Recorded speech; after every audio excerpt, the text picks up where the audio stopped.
All right, and we are live. Oh shit. Okay. All right. Welcome everybody to our first. Well, it's our first bonus session, but it's also our first session that's going to be taking place in the past in Virdis. We don't have everybody here, so that's why we're doing this. Shout out to Kale, whose birthday it is or was. That's why him and Van aren't present with us. Happy birthday. Happy They might be birthday. listening to this in the future. So the way we're starting this. What'd you say? No, sorry. Joe said something. Okay, so if you remember, I described Gloomhaven as if you were looking at a compass, right? That's essentially how we've built this world. Virdis is very similar. Perfect circle. All of Gloomhaven, it's the same exact size on the surface. With a perfect ring of mountains around it. And Sylvanus at the center of it, the giant magical tree, the exact center. If you're thinking of Virdis, the surface, as a compass, in the southeast section of the compass, that quadrant, that surface area is obviously directly above where the Sons of Ardor occupy Gloomhaven 100 years in the future. On the surface, a good majority of this quadrant, so if you're thinking of it like a pie slice, and you cut it in half, horizontal, so there's one pointy end and one round end. The pointy smaller end is lush forest, deep dark forest. This is actually kind of the area where the Blood Hunter faction originated. This place is kind of spooky. Fog settles here. It's a lower elevation than the rest of the valley.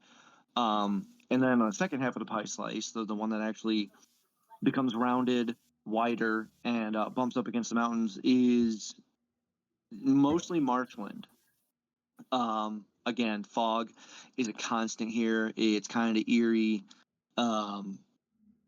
There aren't a lot of pockets of civilization here, save for this major town that you guys are starting in. And the name of that town is going to be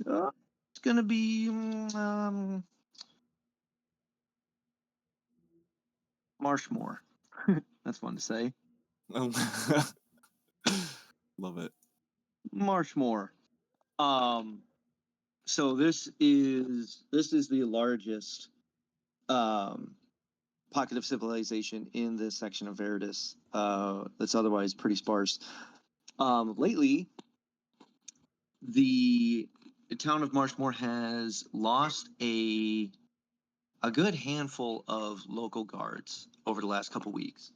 What was explained to you is that there was some kind of anomaly. Two creatures that look like they, shouldn't exist. The person who hired you refused to describe them, simply stating that you'll know them when you see them. They seem otherworldly. In fact, I guess we can start this session here. You guys are hired to go into a nearby cave that connects to a larger system where all of these guards have been disappearing, or at least, this handful that have been sent after these creatures. They haven't returned. So now the local town leader is turning to hired mercenaries such as yourselves to go in after them, possibly find and slay these otherworldly creatures and bring back as many of their guardsmen as you can. So that's all the information you're given. Would your characters have any specific questions for the leader of the town? We'll just call him the mayor, Mayor Marshmore, who's hiring you to do this.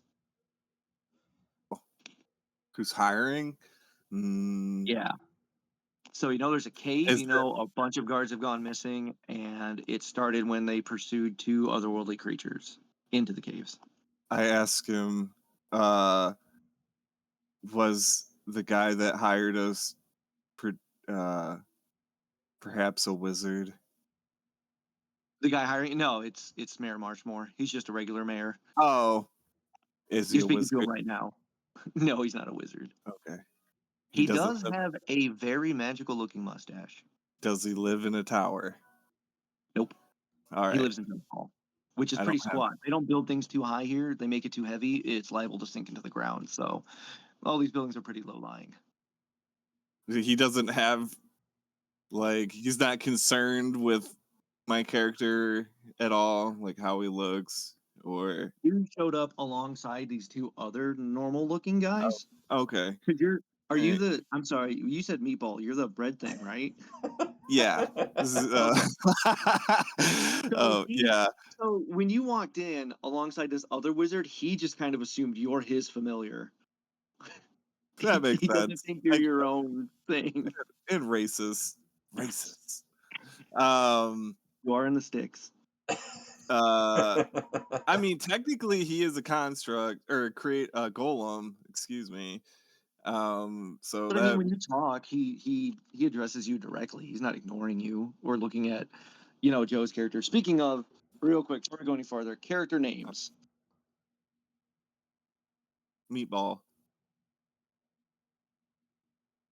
Jack, Okay, I didn't know Joe was gonna go first. Anima. Anima. Wait, did Joe Anima. talk? Huh?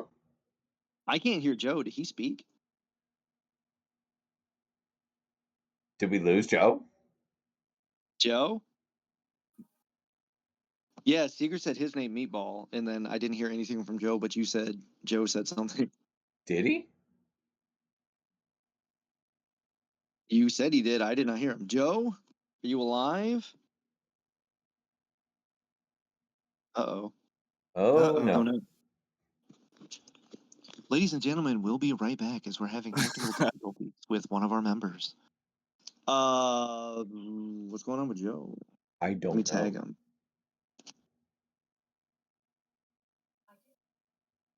Wait, what? What?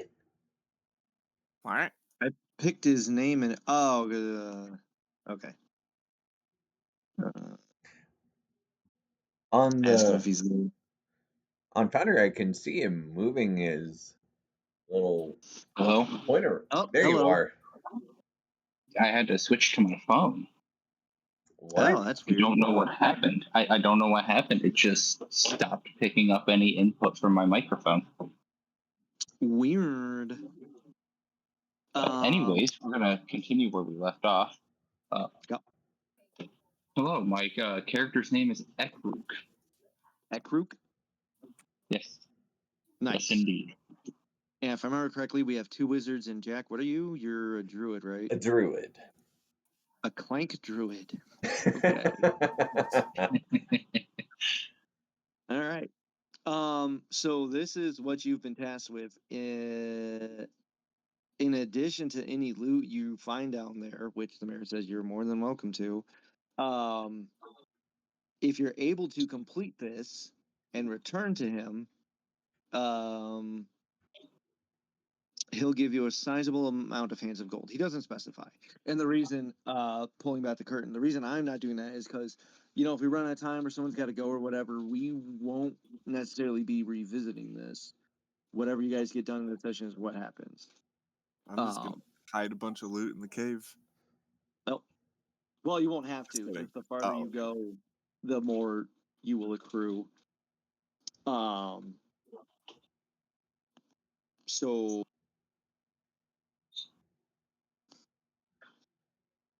So yeah, does anybody else have any other questions for the mayor before you embark into the cave? I asked him if is there anything you can give us to describe what these monsters look like apart from otherworldly or creatures?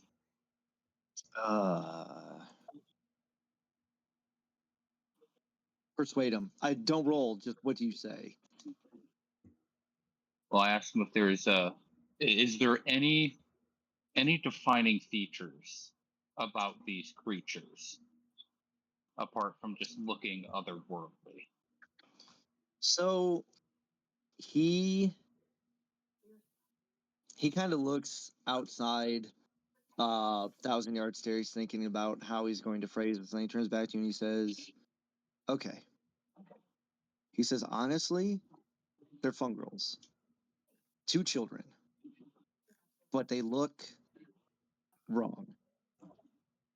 Their features are too smooth. They don't look right. They don't look like any fungal we've ever seen before. One of them is distinctly a golden, kind of yellowish. The other one is a ghostly pale white. When they showed up, the town was attacked by living plants. They were found nearby. We had never seen them before. We could only assume that it was, due to them. The guard tried to apprehend them and they fled into the cave. We lost a decent amount of guards that night, and ever since then, we've dispatched up to 2 groups in there, and they have not returned.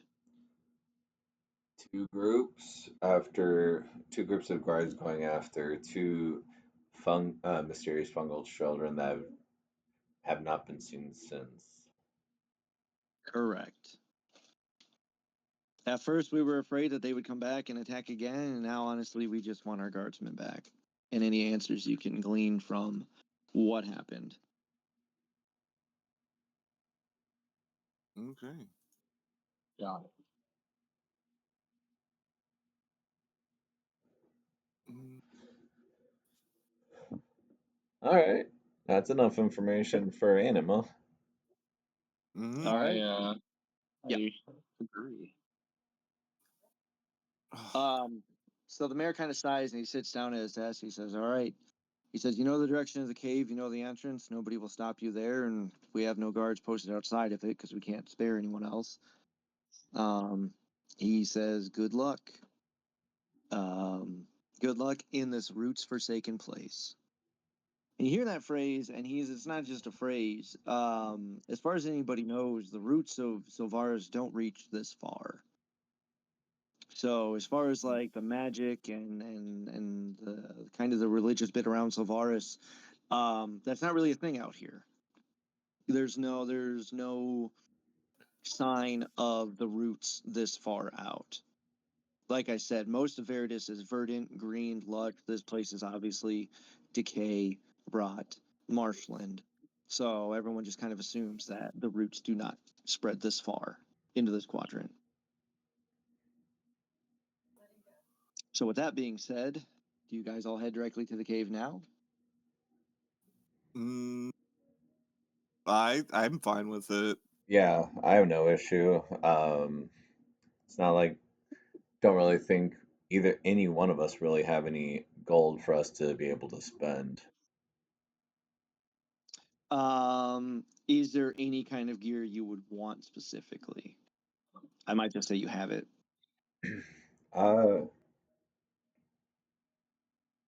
No, I I'm good. mean with both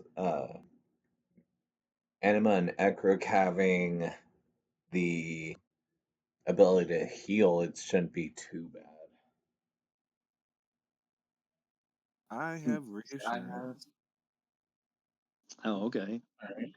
I have pretty much everything I think I want at the moment. So Okay. that's pretty I fine. need to roll for fear and see what I start with. First time we'll 2 be on able top to. of the 6 that I get. So I am at 8 fear to start. Okay. So you all approach the mouth of the cave. I say cave. I'm saying it in quotes because it opens like the mouth of a cave, but instead of going in and kind of finding a nook, just a hard stop to the stone, just a few feet into it, it plunges almost straight down into just darkness. You can see that there were a few sturdy, like large torches that designated the mouth of the cave. There was obviously one inside that was put above the hole. All of them are extinguished. Only one of them is still standing out of the three. No one's been taking care of the entrance, clearly.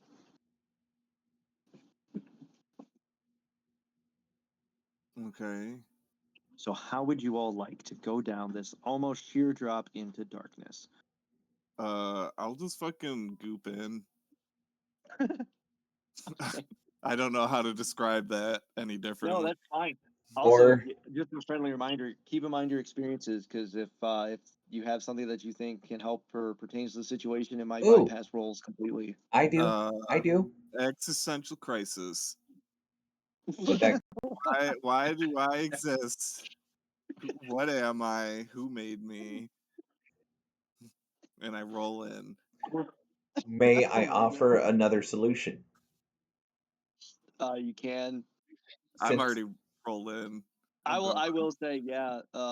He's Meatball's fine. He just he's freaking sourdough. So yeah, he just kind of rolled in. What do you two do to get down there? All right. Are there any like stalactites or stalagmites nearby? You know what? I will say there are, but they are covered. It's like, so Meatball feels this when he goes down. So he enters the hole, and it actually feels it feels humid down there. It feels moist. Moist. So about 10 feet down from this mouth, the stone actually seems to change color a bit. There are outcroppings, but they are covered in moss. It's like greenery just starts to bloom past a certain point down there. All right. Since I am a druid and plants and nature are my shit, I want to. If Joe wants, I will.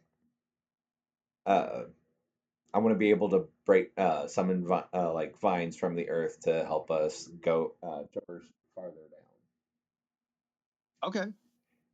Alright. Give me. And if Yeah. Joe is, and if Ekrik is cool with it, my experience ally user to unit interface plus for a +3. Okay. Okay. So go ahead and give me a spellcast roll. The DC you're trying to beat is 12. Well, okay. Yep.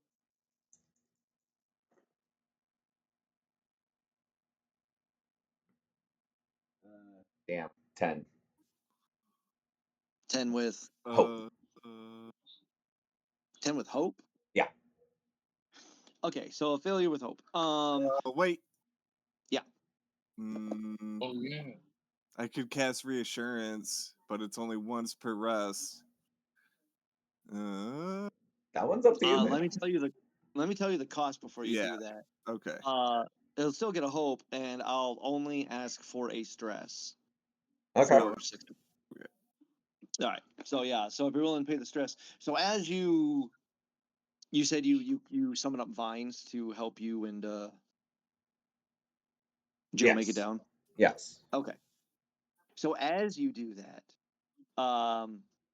the vines kind of naturally pour out of the moss and the outcroppings. It's there, readily available material for you to use and manipulate.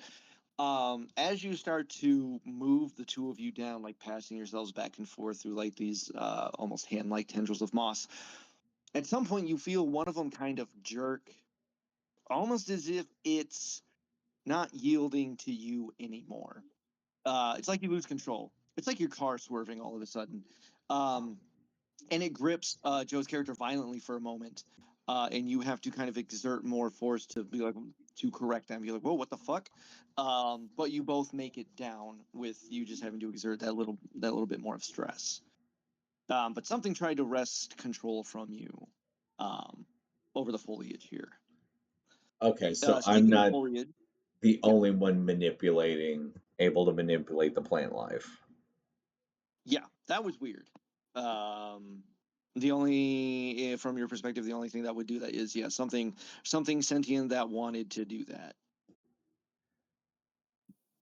Oh yeah, none of you are sorcerers. Okay, got to keep that in mind. So when you descend down here, fortunately, there's bioluminescent fungi everywhere, and what you see is a lush, verdant, if kind of swampy, cave system. Pools of water, still stagnant water, are all around. From what you can see from the bioluminescent glow here, it's kind of like a large, think of like a large amphitheater, kind of completely encased in rock. There's like a natural, gentle slope that goes down into a smaller opening. And in here, you're actually kind of surprised to see there are shrubs, like not marshland shrubs, like stuff that should be in a forest. This room is pocketed with them, some larger than the others, some sporting messes of vines off of them, but it seems unnatural, if beautiful. Okay. But you can see a clear exit out of the cave, or deeper into the cave, rather. And I'm actually going to spend a fear Oh no! Why? to make something happen. Why you do? What did we do? So let me roll. Seeger pick, evens or odds? Odds. All right, even. Oh, So this is actually going to happen to not you. So as you're looking around at this space,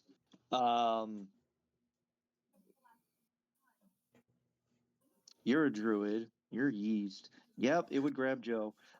Something reaches, something reaches for Joe's character, and grabs hold. Let me bring that up real quick. So what you actually see is like a mess of thick vines that has snaked its way along the cave floor and grabbed a hold of your leg. Oh no. Go ahead and give me a reaction roll, Joe. That would be both my hope and fear dice, right? Yep, no modifiers added to it unless you have modifiers that get added specifically to reaction rolls. It's just a raw roll. Cool. I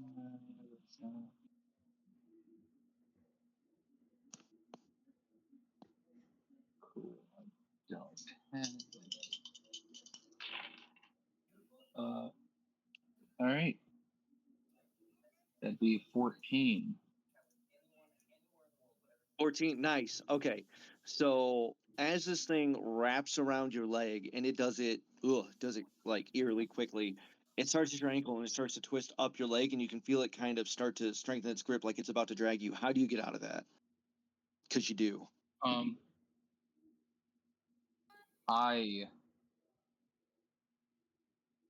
kind of take my small dagger that I have, just just in my pocket, and I kind of jab at the vines a little bit, Okay.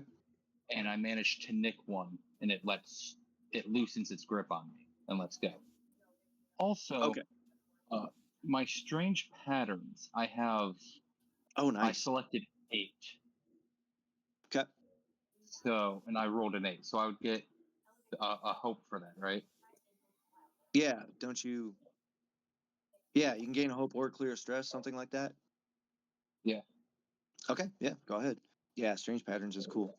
Nice. So yeah, you get this thing off of you. Its arm, which it's an arm, it recoils back, and you can see that some of the larger shrubs in here begin to move.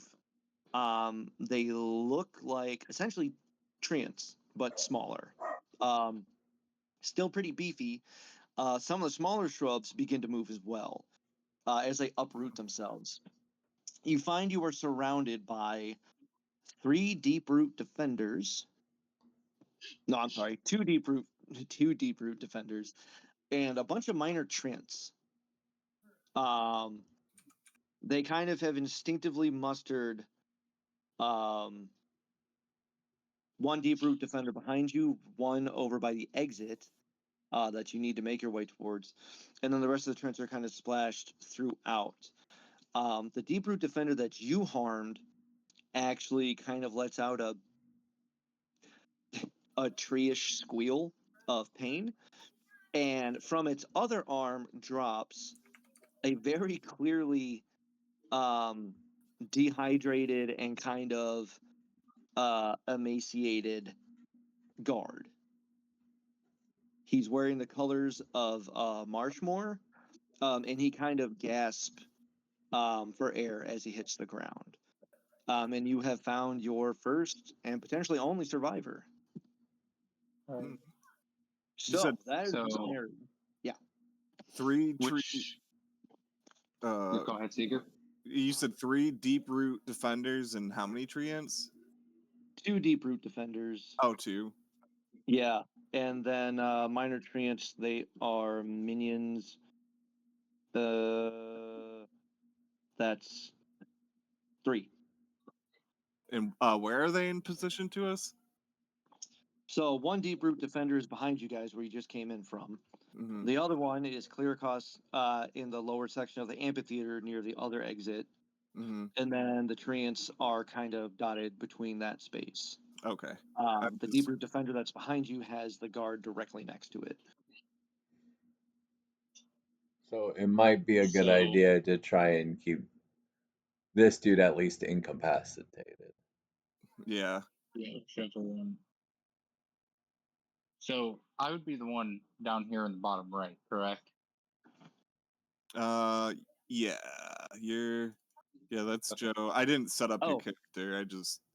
Shit, It's how do alright. I get the foundry? Sorry, I don't even have Oh it open. no, you're fine. Let me post the link again. Okay. Oh, if you want, I can go to the Discord and pin it. Oh yeah, yeah. If you. Oh, yeah, don't sure. mind.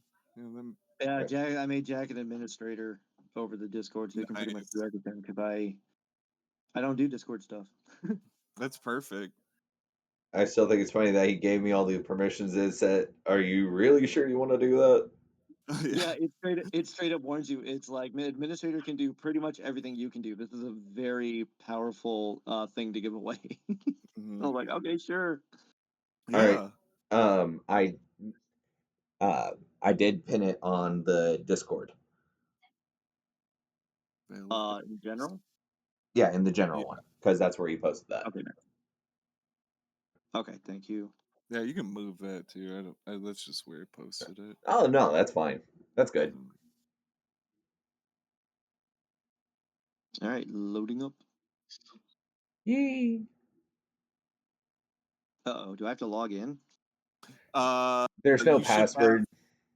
Oh no, for him there is. Oh, I there sent is. That. Yeah, I sent that.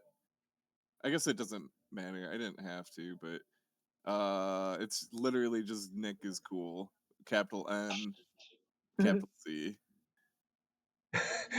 Nick, I'm tired of being cool. Throws his sunglasses, comes right back. Oh yeah. Well, it looks like I got Looks no like I don't have a choice. choice.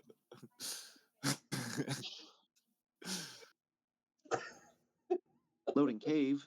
Yep. And I set the Loading cave cave. to active. Nice. Oh my god, this is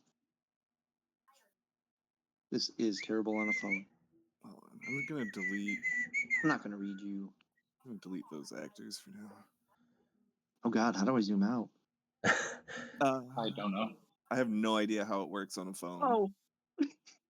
Oh, cool. Like I said, next time I'm over, I'll help you set up that desktop. Yeah, there you go. All right. Oh, I moved. I did it. Where did you go? Where the hell are we though? Oh, I think I saw light. Oh, I do. Nope.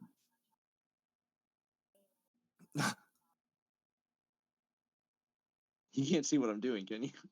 No, we can see you moving when you move. Oh, okay. Yeah, Yeah. you can see. That's all we can see. Oh, there you go. Oh, okay. There you are. God. There he Holy is. shit. Now, how do I get rid of this thing over to the side? What Oh, thing? can I just... Nope, that makes that bigger. Wait. Oh. Oh, Yeah, he's there's like red. there's just a part of the box I can't see. It's fine. This is good enough. Okay. So, you guys, yeah. What do you want to do? It's over to you guys. There's no initiative or anything. You guys discuss it. Do they look hostile? All the Yeah. trees? Yeah. Yes. Okay. You mean all the blood murderous trees? Yeah, I think they're a bit hostile. The one, and If plus you the one are that sure, tried to grab Joe. yeah, I'll tell you this. They look hostile, but if you're still unsure, you could try to ask the emaciated and dehydrated guard who just got released. And Like, the guard is he's just like, the guard. Is he closer to where we came from or where we're wanting to go? He's closer to where you came from. You said this was the guard, right? He's right next to the Deep Root Defender from where you came in. Hold on. This is where we came in. Yeah, these Just are see a all. bunch of little going. dots moving around. I didn't create the guard. Got it. Yeah, I can put a token down though.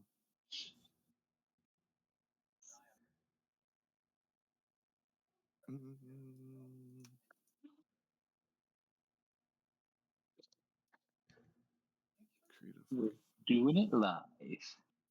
Fuck it, we're doing it live.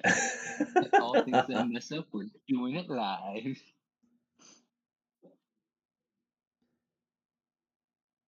Where'd it go? Oh god, I am gonna have to sort. Nick, I got dragged towards where was I attempted You to be didn't dragged? get, you didn't get towards? dragged. Where did they attempt to drag me? Oh, towards, I guess, the entrance that you guys came into. Okay. So you three are pretty much closer together. A little ways away from the opening of this place. Oh my god, Luna.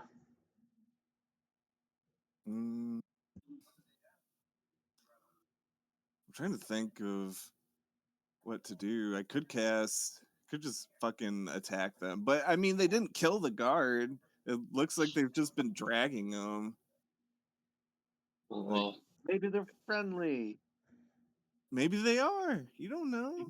Wait, You don't is know, this DM. the guard? Yeah, I do know. yeah, this one's me. Oh, wait. Then I One in can the bottom right is me. color code them. is this supposed to be the guard then? Guard is Yeah. green. That one, Green. right? Yeah. Wait, is that green? That is. Am I colorblind? Is that green? No, I think that's a. Oh, that's very light, like Joe cyan. blue. Then I don't know. You'll be fucking purple, Jack. That might be green. It don't was know. green. It makes it a little bit fucking. Hold on, I'll make it more green. How about that? That I was would be like, great. am I colorblind? Is Seeger colorblind? I'm colorblind as fuck. Oh, That- okay. I'm sorry. I wasn't trying to make Okay. I didn't know. No, I would have made. no. I mean, I can. No, it's not. He can't It's- legally drive. No, it's just greens and reds. I can tell the difference, but it's I was just. gonna say, it looked. It's not. Neither of those colors are It's- important when you're driving a vehicle. It looked green enough. I thought it was a little bit cyan. That's fine. That's cool. It was lighter than it Yeah. was supposed to be, but yeah. Guard is green. Jack is purple. Joe is blue. Okay. I Perfect. have an. All right. Fuck it. I'm gonna attack him. I'm gonna Fuck it, we'll use. do it You're gonna live. attack the guard? No. I could put You the just trees to assimilates the sleep. guard. Yeah, fair. Because now that we actually have a reference for distance, that makes a lot of these a lot easier to use. Very close. Very close. I got 2 or 3. Very close. Okay. Make a spellcasting roll against a target within very close range. Which one has the guard wrapped up? Is it the It treatment? was this one. Yeah. And the guard's no longer wrapped up. He dropped him. Oh, okay. Yeah. I'll put the guard to sleep. That was me. No, I'm just kidding. I'll put the Kill him. Put him out of his misery.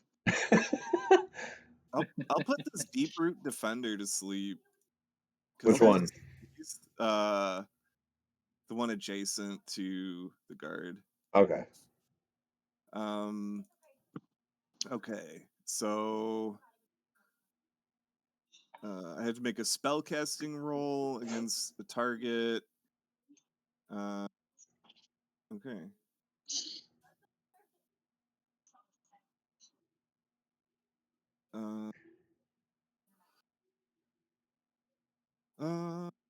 Should I use hope?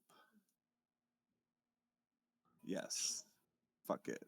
I'm gonna use reliable in combat. Nice.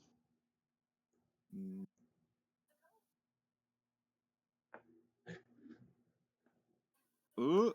Oh. Bad rolls. Fear beat. I got 13 with fear. 13 with fear, so If you successful. are real quick, if you open up the chat box, it actually and scroll all the way down, it'll tell you the rolls. Mm-hmm. So, did you say that was a success? Yeah, success with fear. I just get a fear. So what does this do? Slumber. So he's just asleep? Until they take damage or the GM spends a fear on their turn to clear the condition. Okay. Okay, so that thing, yeah, it makes gentle creaking noises as it comes to a halt, and you can just hear the the rhythmic rustle of its leaves as it breathes deeply in and out. It is asleep. Now I'm going to, with that fear, or rather the fact that you rolled with fear, I'm going to have a treant, the closest treant to Joe. That'd be this dude. Okay. Mm-hmm. Is gonna move up and swing on Joe. It's so this is the treants,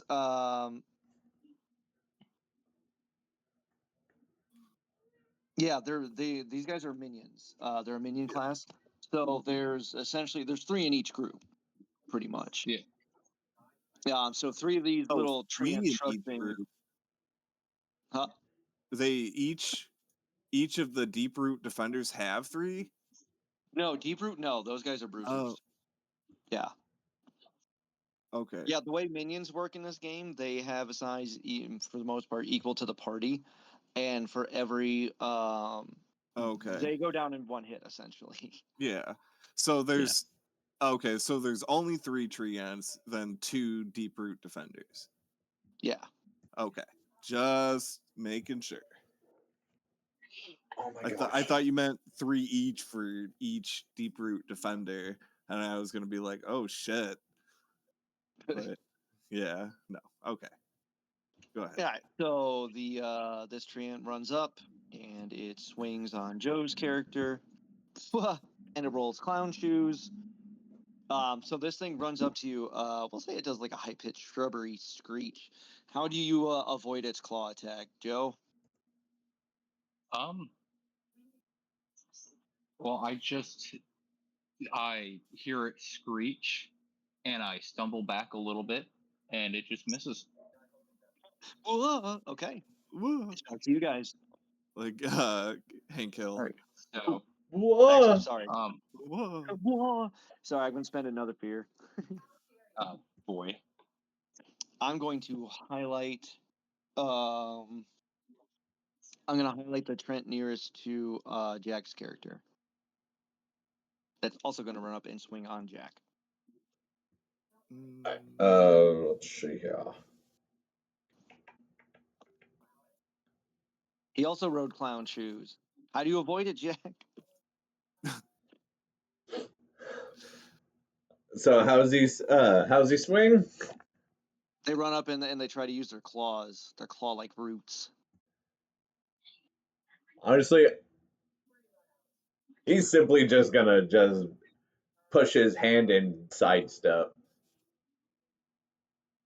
Okay, like stop. Like, what are Okay. you even doing? Now it's back to you guys. All right. Got it. I'm also going to use Slumber against the other Deep Root defender. Nice. Let's see.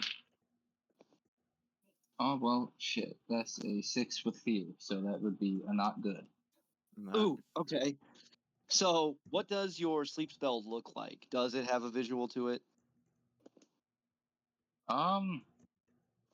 It's just a faint mist. Okay, so the faint mist floats towards this deep root defender, and it breathes in wherever its mouth is, and then gives a strong puff of air and disperses it before it reaches him. So that's a failure with fear. So this deep root defender is going to move up to Joe's character. Actually, yeah, it's going to move within the close range. Doesn't have to be on melee. Okay. Oh, so it's And already there. It's in in very, very close already. Okay, cool. Perfect. Roll to attack.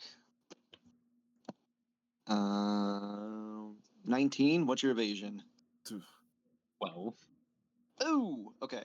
Ugh. So it gets you. And then I have to spend a fear. Ooh, okay. Spending a fear, I'm back down to 7. This thing is going to. It deals 1d6 plus 2 damage to you. First of all. But clown shoes again. 3 damage. Take that. Oh, boy, 1 hit point. Yeah, the bad part is you are pulled into melee range and you are restrained until this defender takes severe damage. So it pulls you close and its arm wraps around you several times. You are now restrained until That somebody just means hits the thing really hard. I can't move, correct? Yeah. All right. Okay. So I was and then I'm going to I'm going to spend another fear. The treant that's close to Joe is going to swing on Joe as well.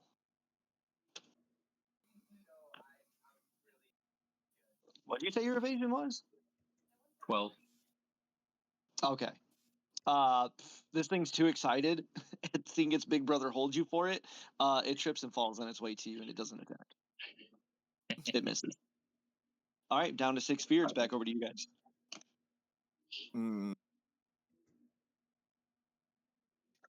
Do either of you have a plan, or can I attempt to hit this thing back? I would say just start fucking things up. Yeah, man, do it. So I'm going to do Wild Flame from the Book of Typhar. I'm going to make a spellcast roll against up to 3 adversaries within melee range. If I remember correctly, the Treant and the Deep Root Defender are both within melee range. Yep. Yep, Arun. That would be a 14 with fear. That is a hit on both of them. I'll take that fear. I'm going to roll 2d6. Okay. Where is everybody's? 6, and I'm going to mark the stress as it says. Yeah, 6 damage with Wild Flame. So Ooh, as nice. he's holding me, I just kind of put my palm towards him and the other palm facing out towards where I was as flames erupt from both of my palms, hitting both targets. All right, that Trant goes up like dry tinder. It shrieks and turns to ash. The Deep-Root Defender growls as it's blasted with flames. You do 1 HP to it. Okay. That was with fear, so I'm gonna go again. So the Deep-Root Defender that you just blasted,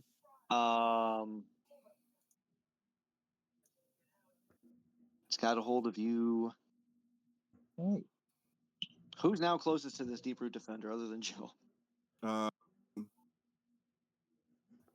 was another 8, so I got another of my strange patterns. Okay, there we go. Where I was so confused for a minute. I accidentally Yeah, turned I on was- light source. I'm so sorry. Okay. Besides Yeah, Joe, it I'm was the next bad. target in very close range. Oh man. Okay. Well, this thing's gonna march up to you, and it's going to swing on you with grab and drag as well. Okay. I am Figured out that this immovable, one's done. by the way. Huh? I am You're what? immovable. I can't be moved because of Okay. yeah. Wait, the minor treant or No, this is the Deep-Root Defender. oh yeah, okay. Yep. It's gonna try to Where the target hell? me. Yeah. Oh. I mean, I So kind of want it to hit me then, so that it will be restrained. Oh, I don't think as far I don't think it can. Well, I don't know. Does that make sense to you? It can't move you, but it can keep you where you are. Does that sound right? Yeah, I guess that makes sense. Yeah, restrained. Yeah. Just makes it you can't move, but it can't move you to it. Mhm. Okay. I was gonna say it's that or it does its stronger attack, but all right. So yeah, so this thing doesn't know that you can't be moved. It doesn't matter. How do you avoid this thing's attack? Because it slings out a long, slinky arm at you. I I guess I would just goop out of the way. Okay. Speaking of, so the reason I ask you guys is because in the book it recommends that if an enemy misses, I let you guys narrate exactly how you do that. Mhm. If you don't want to, I can just keep doing it, but that's what I'm doing this session. I was trying to do that. But if you guys don't like being put on the spot or you No, don't I care love about it. narrating misses, okay, cool. Ah, that's good. So I don't need to spend a fear to make him do that because it failed. Okay, back over to you guys. All right. Okay. Let me get the mouse on the. Oh, this is which is the one that has Joe confined. Uh, This the one. one, This one, yeah. Okay. this Cool. bottom one, this one here is gone. Wait. He's Oh, he dead. ash. Yeah, he's ash. Okay. So I am gonna unleash chaos, Oh Lord. Oh Lord, have mercy. and so let me find that. Nope, not. Of course, that's not weapons. Okay, so yep, I have 2 tokens. Gonna burn one of them. Let's see. Make a spell cast roll against a target within far range and spend any number of tokens. So, what would that be if it's a spell cast roll against them? Oh, what's the DC? Yeah. 10. 10? Yep, that's the Deep-Root Defender's difficulty.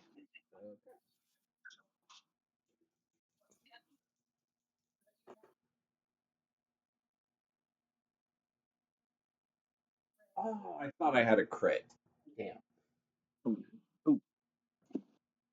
What'd you get? I actually got a 15 with hope. Nice. So So you hit. I hit.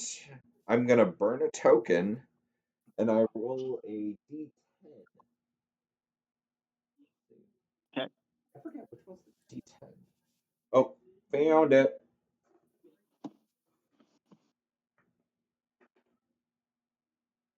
6. Okay, take 6 damage. Yep. All right. What's that look like? You do 1 HP to it. So I will say that a uh, plant quickly blooms out of the ground, and it is a has almost like, kind of like the dandelion, but instead of like the actual white little fluffy bits, they're like a Yeah. bit more of like spears, and it just shoots out. Ooh. Dope. So yeah, those sink into this thing and it gives out another pain cry. Yeah, nice. I'm going to spend a fear now, since you didn't roll with a failure or with fear. I don't get to take a free one, and I'm going to highlight the deep root defender that has been asleep. It wakes up, and it is. I don't think it would attack him. Nope, no, pummels the thing. Okay, this thing. This thing is going to attack the guard at its feet. Yeah. Motives and tactics. I'm looking at them right here. Deep root defender. One of its tactics is pummel. So it's gonna pummel. Ooh. Uh, Clown shoes, please be clown shoes. Okay. No, no, it was just barely not enough with what the guard has for armor. oh, thank God. So we're gonna say this thing just kind of comes out of its sleep. It shakes its head. It's just in anger and just drops a fist on this guy. His breastplate absorbs most of the blow, but you can hear him give out an audible like Oh it did no. not feel good. But he's still alive at the So, moment. so I missed most of that. It kicked me out of the voice call for no reason. Oh, Hey, the deep root defender that was asleep is awake now, and it just slammed its fist into the guard. Fortunately, the guard's breastplate absorbed most of the blow, and the guard is still alive, Um, but only just. I'm gonna cast Arcane Barrage on Ooh. the one that just attacked him. Okay, what is Uh, that? uh, If he was over here last I remember. would what's that? would I be able to? I don't want to make say like a team attack, but would I be able to like combo that? What do you mean? Barrage them together. Vicious. Shoot. If he goes for the his attack on the one that just attacked the guard, I was I one. mean, if you roll a success with hope, yeah, you'll be able to go again right after. I was just saying because I wanted I was gonna cast vicious entangle to try and restrain it. Oh, if you want to do that, that's fine. Oh Yeah. no! No, no, no. I mean, I was just trying to kill him so he stopped fucking hurting the guy. But I will say restraining it will keep it next to the guard. oh, Uh, okay. Yeah, which is not what we want. All right, I'm gonna shoot him then. all right. Uh, See if you can do enough damage to pull aggro. oh wait, this doesn't just like straight up succeed, does it? No, doesn't it? Because you don't have to roll, right? No, What's yeah, it I say? just rolled a 1d6. And I got Arcane Barrage is, yeah, the D6 is equivalent to hope for damage. okay. Yeah, I got a 4. So that's 4 damage. Yeah. Okay. Yep. So you hit this. You hit deep root number 2. What's this barrage look like? You do 1 HP. A bunch of yeast balls just like home in and fucking just start pelting it. Of course. I gotta ask, is this character vulnerable to fire? Like if something burns you, do you bake? Well, no. The thing is, when he has armor, he has 7 armor slots. He Okay. actually has low evasion. It's not updating on his character sheet in this. I was trying to figure out why, but Did you equip the armor? yeah, everything's equipped. I think it's just an issue with some info in the background, but it doesn't really matter right now. I'll figure it out after the session. Anyways, when he armors up or like goes to defend, he basically bakes a crust. He just gets crusted. So That's dope. yeah. So Yeah, go ahead. yeah. So you blast this defender, it lets out another a roar. Not as frustrated as you would hope. It doesn't seem to have taken its attention off of the guard that's wheezing at its feet. Oh no. It's still on you guys. Okay, well then I'm gonna go ahead and entangle that dude so he can stay right there and not do anything else. So He will still be able to attack the guard. Just putting that out there. All right. So even if it's restrained? Yeah, restraint just keeps Yes. you from moving, Oh, but you can still do everything else. gotcha. Okay. So do you have to make a roll or anything for that, Jack? Yes. Make a spellcast roll against a target within far range. On a success, roots and vines reach up from the ground, dealing 1d8 plus 1 physical damage and temporary restrain him. We'll say you guys don't have to relegate yourselves to only using attacks and your domain cards. Someone can simply run up to that guard and grab him. Oh my god, I should goop him. Oh no, I can't move. Oh no, the goopening. I should Wait, goop. why can't you move? You're not restrained. Oh yeah, that's right. It failed. I'll goop him. Okay. You're gonna cover. Are you gonna cover him with some goop so he's protected? Yeah, can I shove him in me? Oh Like with god. the face sticking out? Yeah. Yeah, I'll let you do that. Oh But my I will god. say that any damage you take, he will also take. That's perfect. Okay. Yeah, so what does that look like? You just go over and just lay down on top of him? Yeah, his like in Star Wars, you know how Are you talking Han about Solo the Tauntaun? or no? Oh well, yeah. Are you talking Well, about? I was thinking of like when he's cryoli frozen, Oh, except you're Oh, face. carbonite. about Yeah. Solo being in, shoved in that. Yep. Except his face is out, so he can talk. Oh, okay. Yeah. As you mold to him and you stand up, you just hear him go, gross. So I don't know if you smelled yeast before. It smells like bread Yes. and alcohol, Yeah, or no. like a starter. Yes, I'm Yeah. a bait. I am. Oh yeah. I've actually been This guy, training. I've actually had training with culinary. So yes, I do. this Oh, guy, this guy wishes he was still in the fresh smelling bramble, the deep root defender. He wishes he was there. All right. So All right. after Meatball carbonites this dude, I will go at light source. There we go. I'm sorry. I'm gonna go ahead and cast Vicious Entanglement on where's my mouse. I have to this guy. That's the one that's attacking me. This is the one up here that was attacking the guard. Yep. Over here? Yeah, this is the one that was just hitting the guard. Oh, This okay, then dude's yeah, dead. this guy. Yep. Okay, so you said the spellcast roll was against a 10, correct? Yep. Okay.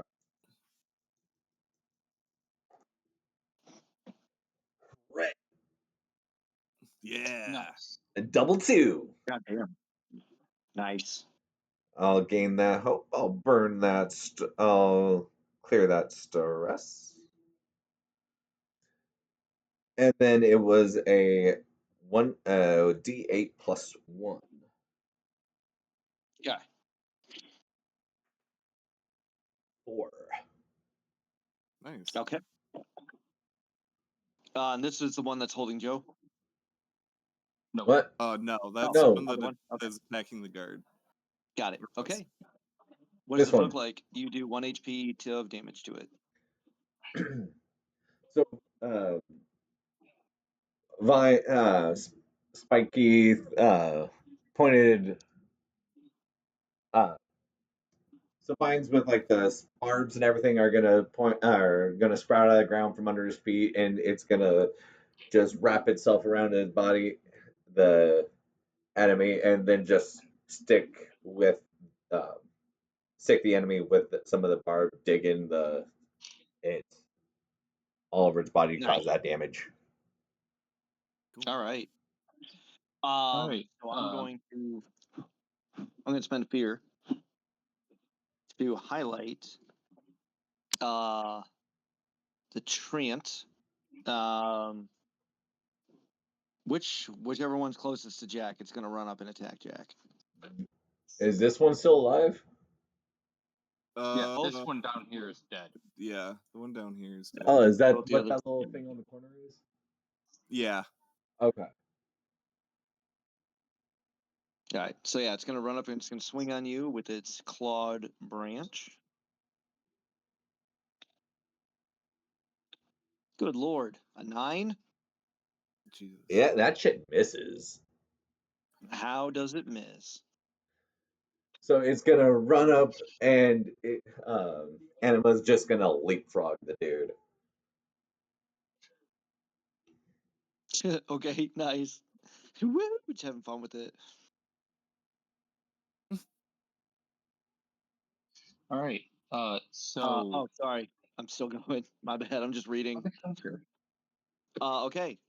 Spend another fear to. I'm trying to spend way more fear because that's what the book recommends. I feel like I don't spend enough in our sessions. So the other treant will also run up and swing on Jack. Which with his one? Fear. The one that's not near you. Or are they This- both near you now? There are 2 treants still alive. They should both be next to you now.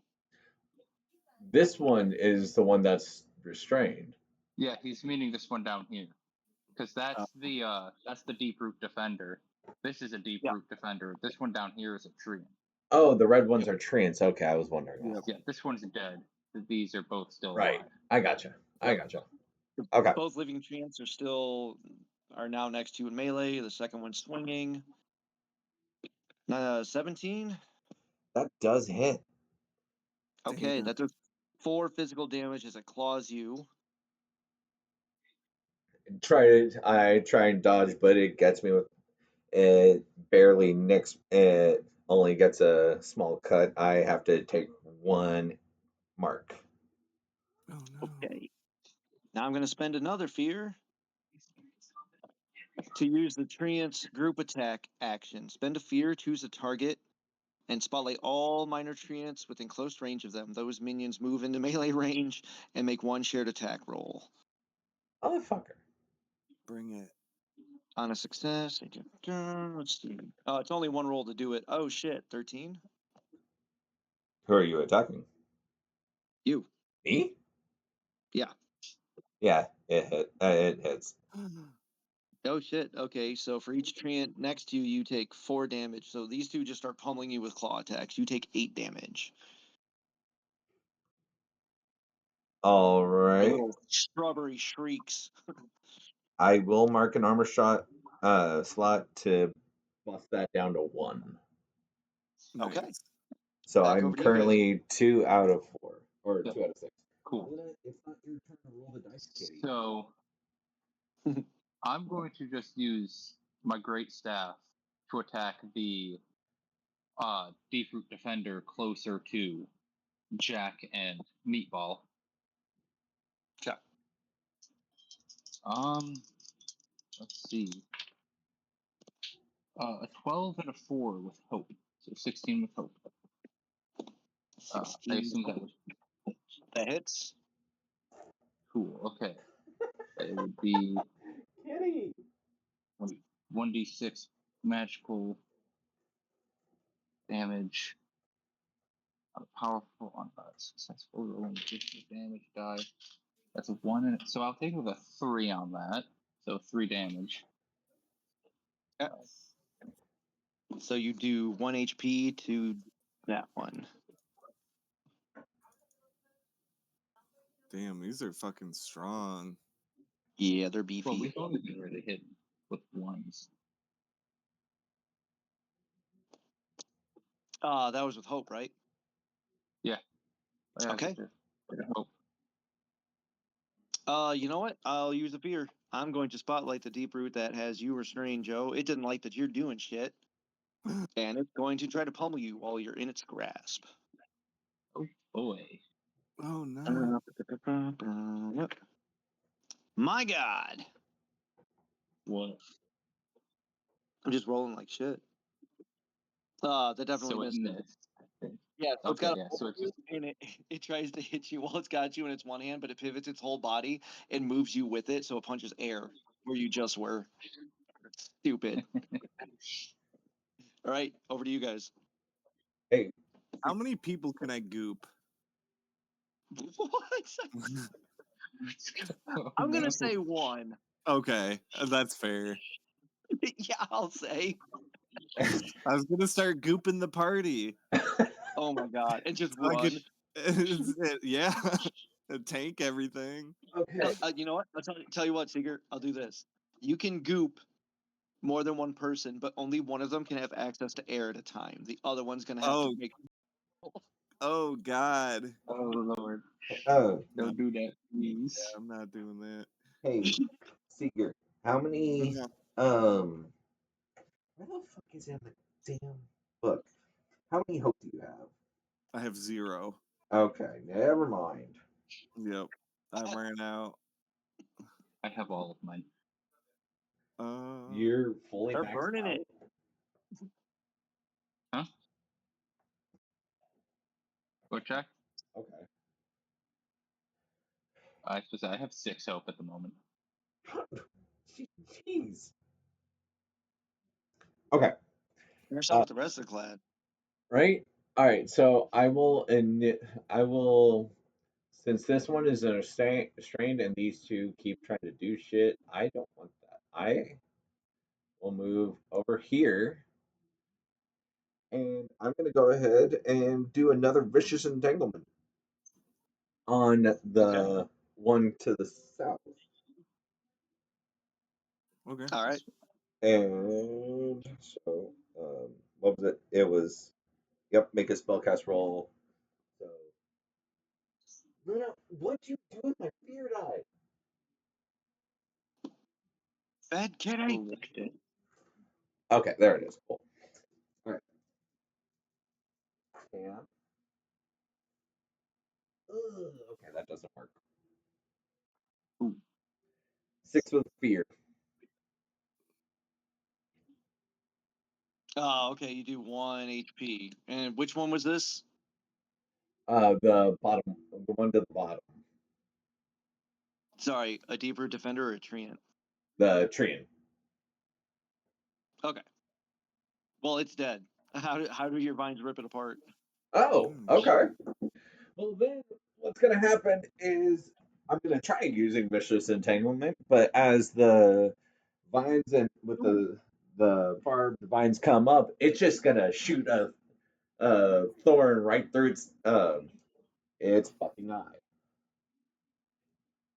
Nice. Actually, you killed both. Oh, Wait. How do you kill both treants? oh, then just second verse same as the first. Both Okay. got to be entangled in the vines, but just pierced like pin cushions. Nice. Yes, so the way minions work, they always have the minion passive. This one has minion 5, meaning for every 5 damage you deal to a treant, you can defeat an additional minion within range Oh, that the attack would succeed against. oh, that's Shit! fucking cool. Yep, that's how minions work. So yeah, Let's you just need to go! mulch these two. All Okay. right, Now it's cool. just the deep root defenders. All right. You gonna go? Should I Oh go? wait, that was with fear, right? Yes, that was Bafir. Oh no. Hell yeah! mind. All right. The deep root defender that is next to Meatball is going to swing on Meatball. Bring it. What do I add to that? So which one would it be, Nick? The one holding me or the one not holding me? Because they're both next to it. It's the one not holding you. So the one 18. next, this one. 8. Yeah, 18. That that hit. Okay. So, like I said, any damage you take, he takes. So maybe he'll only do one to you, and you can armor slot it, and then neither of you will take any. Yeah. So roll, or wait a minute. No, I'm so sorry. I cheated. Ha. I rolled a D10 instead of a D8. Whew! Oh man. I got a 10. That would have been bad. Oh my god. Oh well, that's I rolled a 7, and it gets +3, so 10 damage. Oh my Hit. god.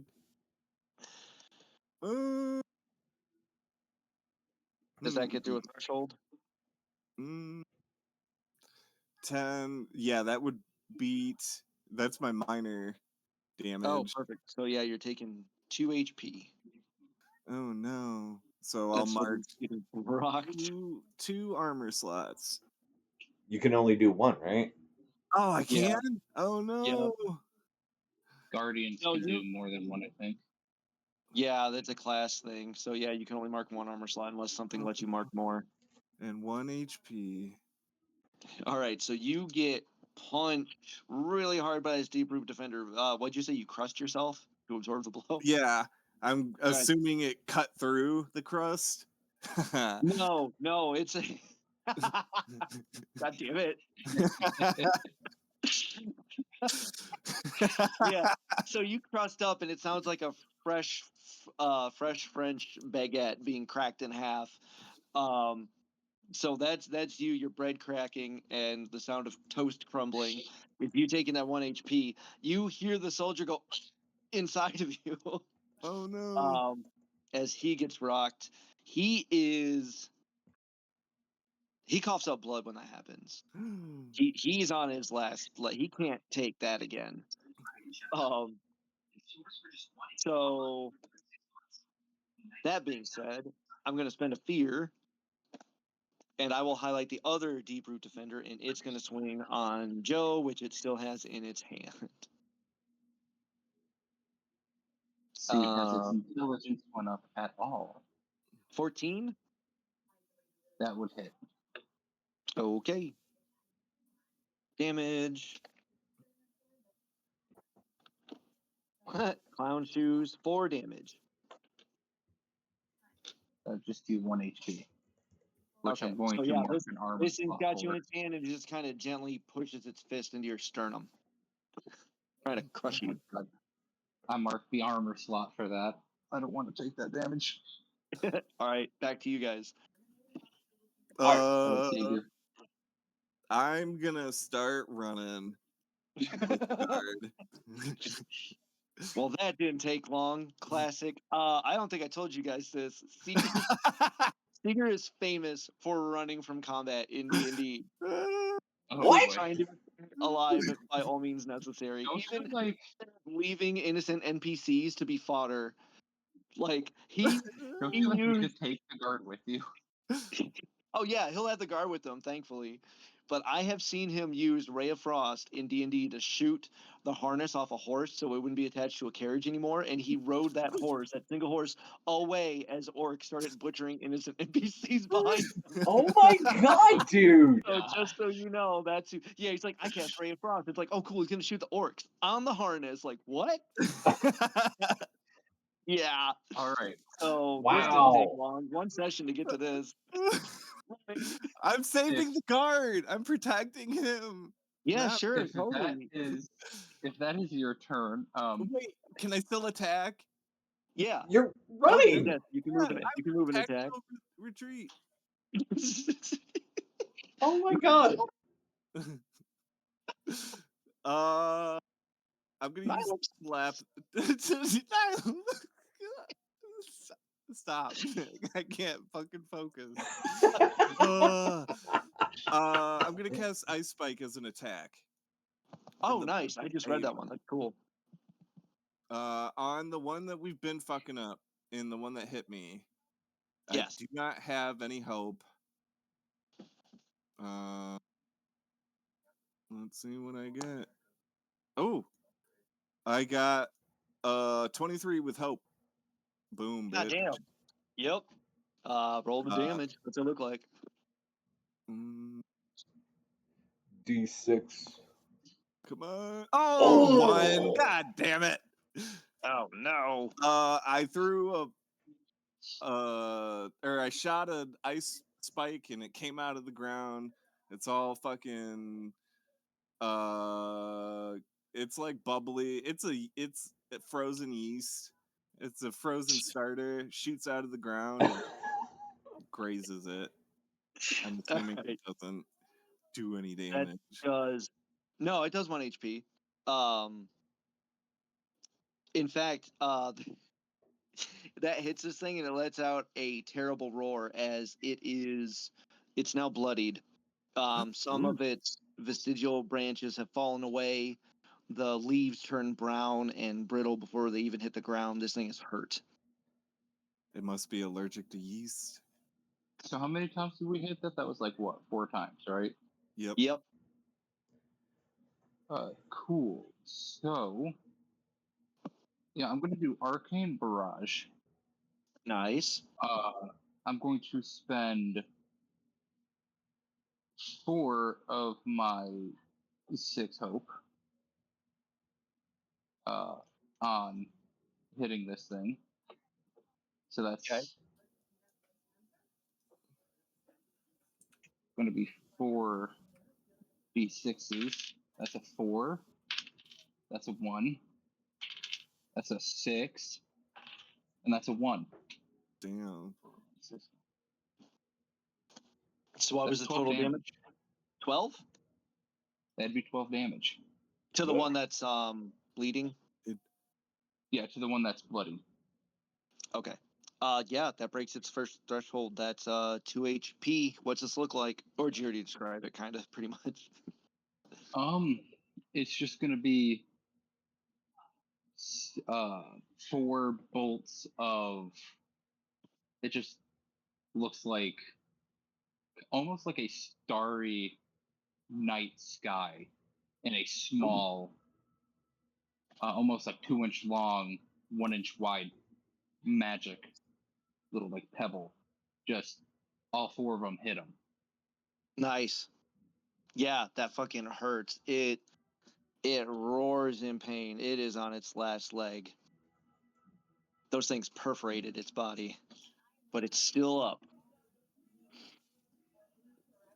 In fact, this thing, it's in its death throes. I'm going to spend a fear. This thing is going to...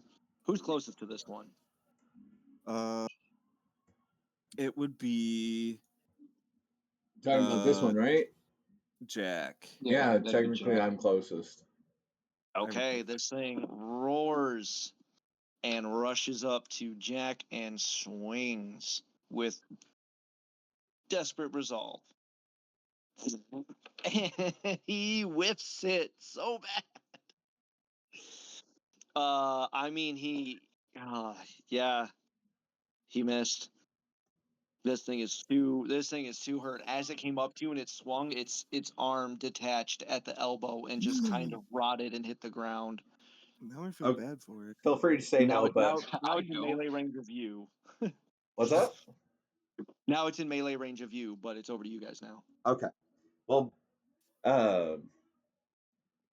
Enema looks at that sorry attempt of an attack, and it will just his eyes turn red. He's like, now, hostile attack failed. Initiating Nature Maker protocol. And so he is actually going to use his weapon, hand runes, and to kind of do like almost like a lariat. Oh, nice. So instinct roll +2. Oh, shit. Damn it. My bad. Yeah, boy. Crit again. Oh my god. Good lord, this thing's And max then damage. max damage, you said? Yeah, crits. You do max damage and then you roll on top of that. Oh, Oh my shit. god. Okay. Okay. I see you. Oh my god, this dude's fucking crushed. 16. That would be, with that, it would be a total of 16 damage. Yeah, you do severe damage to this. Totally unnecessary, but very cool. How do you kill it? All right. Enema looks that it is weak and dying. He swings with the lariat, his lariat, and just like folds his arm and just crushes it. Nice. Shred This it, thing bro. crumples under the weight of the sack. Now there's only one deep root defender. Thank fucking Christ. Thank you, Jesus. Still on you guys. Uh, All right. I Nope. Go ahead. do you want to do anything, Joe? Or Yeah. yeah, go ahead. All right, I'm gonna do Wild Flame on the one that's holding me. Mhm. That would be a 15 with fear. Okay, yeah, that hits. It'll be 2d6 attack, 2d6, so that's a 5, and a 2, so that's 7 damage. Some fire damage on the dude that's holding me. Mark of stress. Sorry, how much? 7. 7? Okay. Yeah, that does 1 hit point to it. So it's like before you spray it, this thing roars. Is not a fan of that. I'm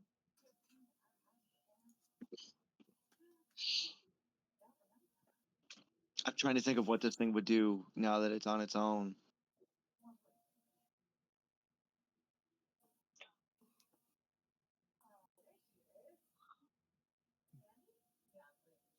Okay. All right. So this deep root defender had taken the flame, seeing everything, all of its comrades down. It's going to move to the entrance, the one that you guys are trying to make your way towards. It makes a mad dash at that. I'm It still blocking. has Joe. Yeah. Huh? Oh no, because Oh yeah. Which way would it be? Oh, the entrance, not the further in. No, the further in. Oh, okay. Yeah. Yeah, that's where I dashed. Okay, so that's Oh, where you okay. dash. So you're Got it. there already? Yeah. Okay. So are you standing in the archway of that? Yeah. Okay. This thing this thing is completely ignoring you. It still has Joe wrapped in its arm, Mhm. and true to its name, it puts a hand above the arch and its fingers begin to grow and pierce the stone above the archway. It starts to weave in and out like a needle and thread through cloth as it starts to outline the archway itself. It only takes a moment for you guys to realize what it's doing. It's trying to collapse this part of the cave so that you cannot progress. I'm gonna put his ass to sleep. Or Yeah, I try was gonna say I sent a fear to make him do that. It's back over to you guys now. Okay. Yeah, I'm gonna try to slumber him. Okay, Oh, please. I have started a countdown. Oh my god. I'm gonna use existential crisis. It doesn't matter. They're both mean- fucking +2. But yeah. All I guess right, it counts. what'd you get? Am I alive? Oh my god. Please no. 12 with hope. 12 with hope. Oh, nice. Okay. Yeah, it's asleep. It has drifted into slumber now. Its arm still in the archway, but it's not moving. Is Joe broken free? Yeah, I would. Yep, I would say yes because well, it says I had to take severe damage, but as far as the fiction goes, yeah, I'd say it would relax its hold on him. So yeah, We this thing's should sleeping. all You're all free. I'm free. we should all get further in the cavern. Okay. So you guys try to move Well, I past this feel thing that's sleeping, and you just want to progress. That's what Meatball votes for. The I guard mean- is still conscious, but just barely. Okay. Eckroot does not appreciate being held on to by the tree for that long. Do it. Whatever you're thinking, do it, Joe. Please Do it. roll with fear. Hang on, I'll be right back. Okay. You're good.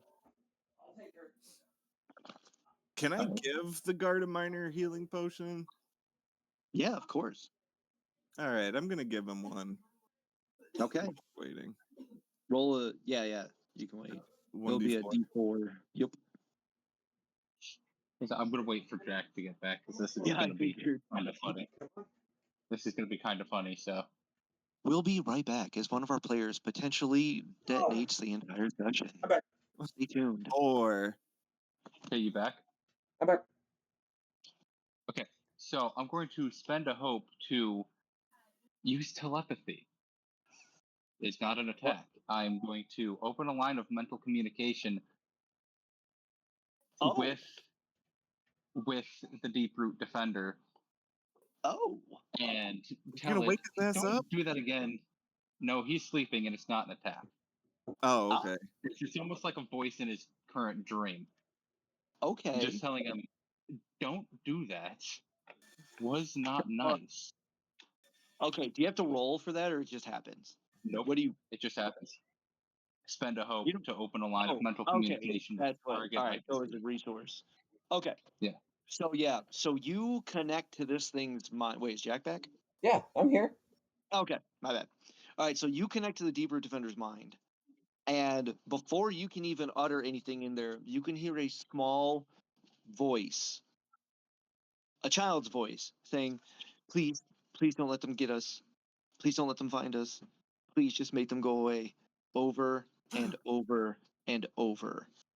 And you I can't killed- get over again. We killed a I child. will. Seems that way. I No. will refund your hope, Joe. Oh boy. Okay. But that's what you hear, the voice of a child who is obviously terrified and wants this thing to keep it safe. Whoever we are. Then, since I can hear it, chances are it could probably hear me. Oh, I mean, if you want to, shit, yeah, if you want to spend that hope and try to make contact, I'll let you try that.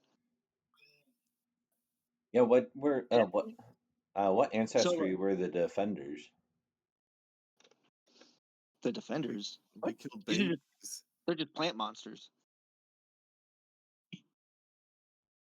I don't want to be racist, but they're not people. I have telepathy. Yeah. Yeah. So that's what I was using to Right. sit there. So yeah, I'll refund your hopes if it didn't work the way you intended. Yeah. But if you want to try to bridge that gap, you can spend that hope. But I'm also going to take a stress to do it. Nice. Nah. So as we squeeze past the Deep Root Defender, I Okay. kind of just look towards Anima and Meatball and inform them that these things are being controlled by the fungal children that we were sent here after, and they seem scared.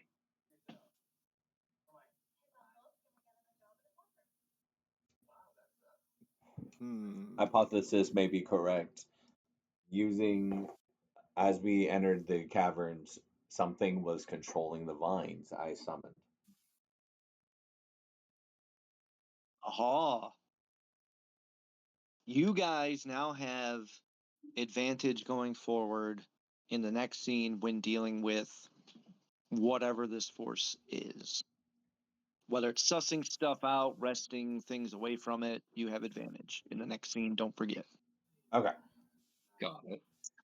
So you guys have shared that information. Does it change your course of action at all? Or are you still pressing forward? Do you talk to the guard? Oh, did you heal the guard, Seeger? Yeah. 4. Okay. Oh shit. Yeah. He snaps awake. So he heard what you said, and he snaps out of being malnourished and stuff. He still doesn't look that great, but he's feeling a hell of a lot better, and he's conscious. He goes the children. He goes, yeah, we found them. You can't trust it. And then he looks down at himself and he goes, what the fuck am I in? I bake him some bread and I say feast. What? Consume. Oh my god. How does that sound to him? Is your voice just like vibrating around his ears, like he's got headphones on? It's Yeah. just your voice. Oh god! Like he freaks out. He starts yelling. He starts yelling at a volume that will wake the Deep Root Defender if you don't not make him stop, like right now. oh my god! I start putting starter in his mouth. Oh my god. And I say shush. His screams get muffled out. Roll. I need you to roll. We got to figure out how this resolves. Whatever you think that takes, whether it's finesse or strength to stuff his mouth with sourdough. Oh my Oh god. my god. I'm gonna. Do I have to roll? Oh my god. Oh god, I don't know what I'm doing. Oh wait. Oh my I god. rolled. I rolled a 7 with fear. Oh no. Uh, That's a failure. That's a failure with fear. Okay. So oh, he can I cast reassurance? Oh no, I can't cast it on myself, can I? hold on, I gotta hold on. I gotta resolve this. So that's a failure with fear. He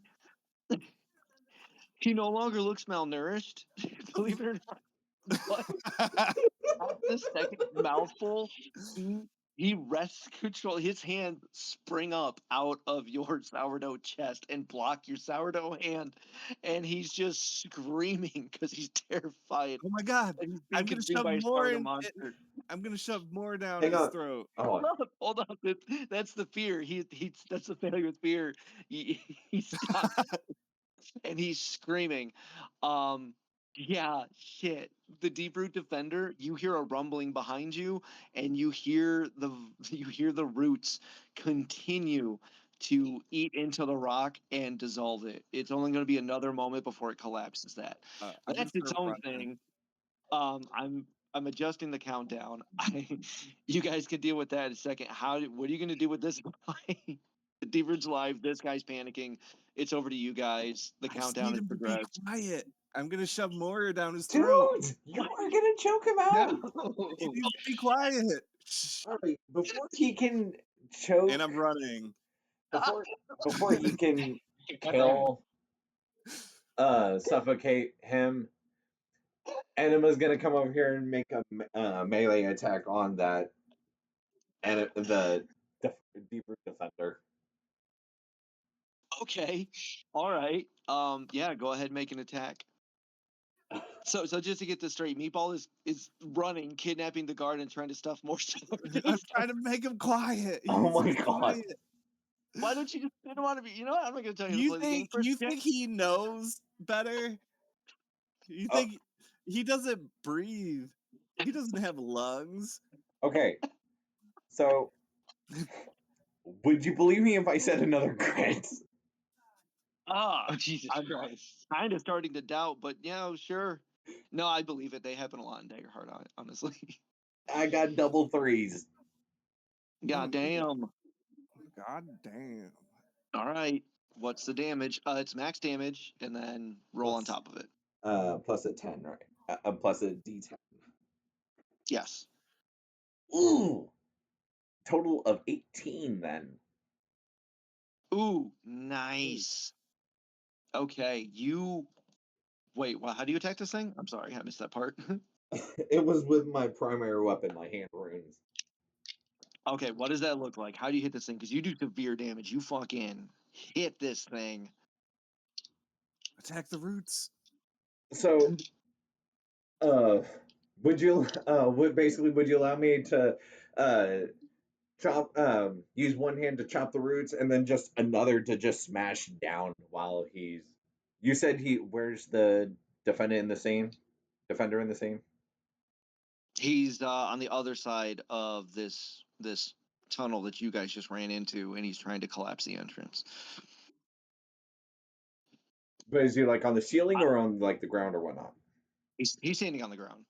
Okay, then yes, I want to use one hand to chop any of the roots that he's trying to use, and then the other to just smash down into his head. I'll let you do that, but I will warn you that this is not going to affect his progress on the arch. As the lore, yeah, you can take his arm off, but he's going to shove his other one up to the wall, and he's going to continue because that's a countdown. Right. But Yeah, with, so but with the 18, do I kill him? no, he is just barely alive. You wrecked him, but he is still alive. But the countdown did not progress because you rolled a crit. So I'm going to use my elemental breath. Okay. So I'd roll hope and fear, or yeah, it just says very close range, treating as an instinct weapon. So yeah, attack roll time. It's like a weapon. That is 21 with hope. God damn. Okay. And it deals a D8 magic damage using my proficiency. Okay. That'd be 6 damage with my electric elemental breath. All right, that was 1 HP, but it was the last one this thing had. How do you kill it? So I open my mouth to start using my breath weapon, and Anima, who I would assume is based off of where our things are, can see me, notices as the slightly metallic parts of my Dracona skin kind of sink in a little bit and then get pushed out equally as far as a bright blue glow erupts from my throat and just Emperor Palpatine's this deep root defender. Nice. Yeah, this thing pops and sparks and chars black. Its ashen husk is still standing. Its roots still intertwined with the archway, but it is all black and burnt, and it could honestly fall away with a breeze. But it's dead. It's stopped. The arch is significantly weakened, but no longer under the threat of it collapsing. Okay, cool. So all right, so then we do a star swipe to fucking Meatball and this guard. What's going on now? Shit, dude. He's still running. Oh my god. Dude. Okay, Oh, Jesus. okay, so you're still running. This guy's still screaming. You're still trying to stuff sourdough in his mouth. He just needs to be quiet. Shush. Just be quiet. I keep saying that to him. Just shh. Oh my god. Okay. I'm gonna keep running. So as the other two catch up with Meatball, you guys enter a new chamber. Okay, and what you see in here, think of a Coliseum style downward slope. Big, circular. There aren't seats like a Coliseum, but just that's kind of the layout. It's like a deep bowl. Okay. Massive. The bioluminescent glow of the fungus can't touch every part of this place. It's dotted with shadows. There's water running here. In pools, there's stagnant pools just like everywhere else. And there is a huge outcropping of mushrooms all over this place. Different kind of funguses, different species, all kinds of different fauna. None of you guys, well, I guess the druid, Jack, your character would recognize that all of this stuff growing in one place is not natural. It's not indicative of anything scary or aggressive. It's not natural. And as you guys kind of take this in, eventually your eyes land on what at the center of this place can only be one thing in Virdis. It is the tail end of a root of Sylvarnis. It has snaked its way through the ground and it has ended here. Apparently this place is a kind of a pool of concentration of its magic, because this is what Sylvarnis does to the area around it. Just here in this dark, dank cave, it has made a huge verdant kind of mushroom forest. And at the base of the root, you can see, at this distance, you can see two figures that stand out. Their colors pop against everything else in here. You can see the ghostly pale white of a small fungal child, and he is gaunt with a large mushroom cap, kind of think of like the Straw Hat Samurai kind of thing. That's what he's got going on. Next to him is another fungal. Its mushroom cap is much smaller and rounder. Think of like a button mushroom, almost like a little chef's cap. That's too small for his head. By comparison to the other fungal, he is portly. His mouth almost always agape in kind of like a chubby mouth way. This look of worry on his face, whereas his pale counterpart seems almost bored. And in front of them stands no less than 5 guards, all clearly wearing the banners and uniforms of Marshmore. From behind, you can already tell they are not like the guard that Meatball currently has within his body. They don't seem malnourished or anything. They seem perfectly healthy. From behind, they're all facing away from you. They seem to be conversing with the 2 fungal children. You don't see any more of the plants that you saw in the first chamber, so you're fairly confident that there are no treants or deep root defenders in here.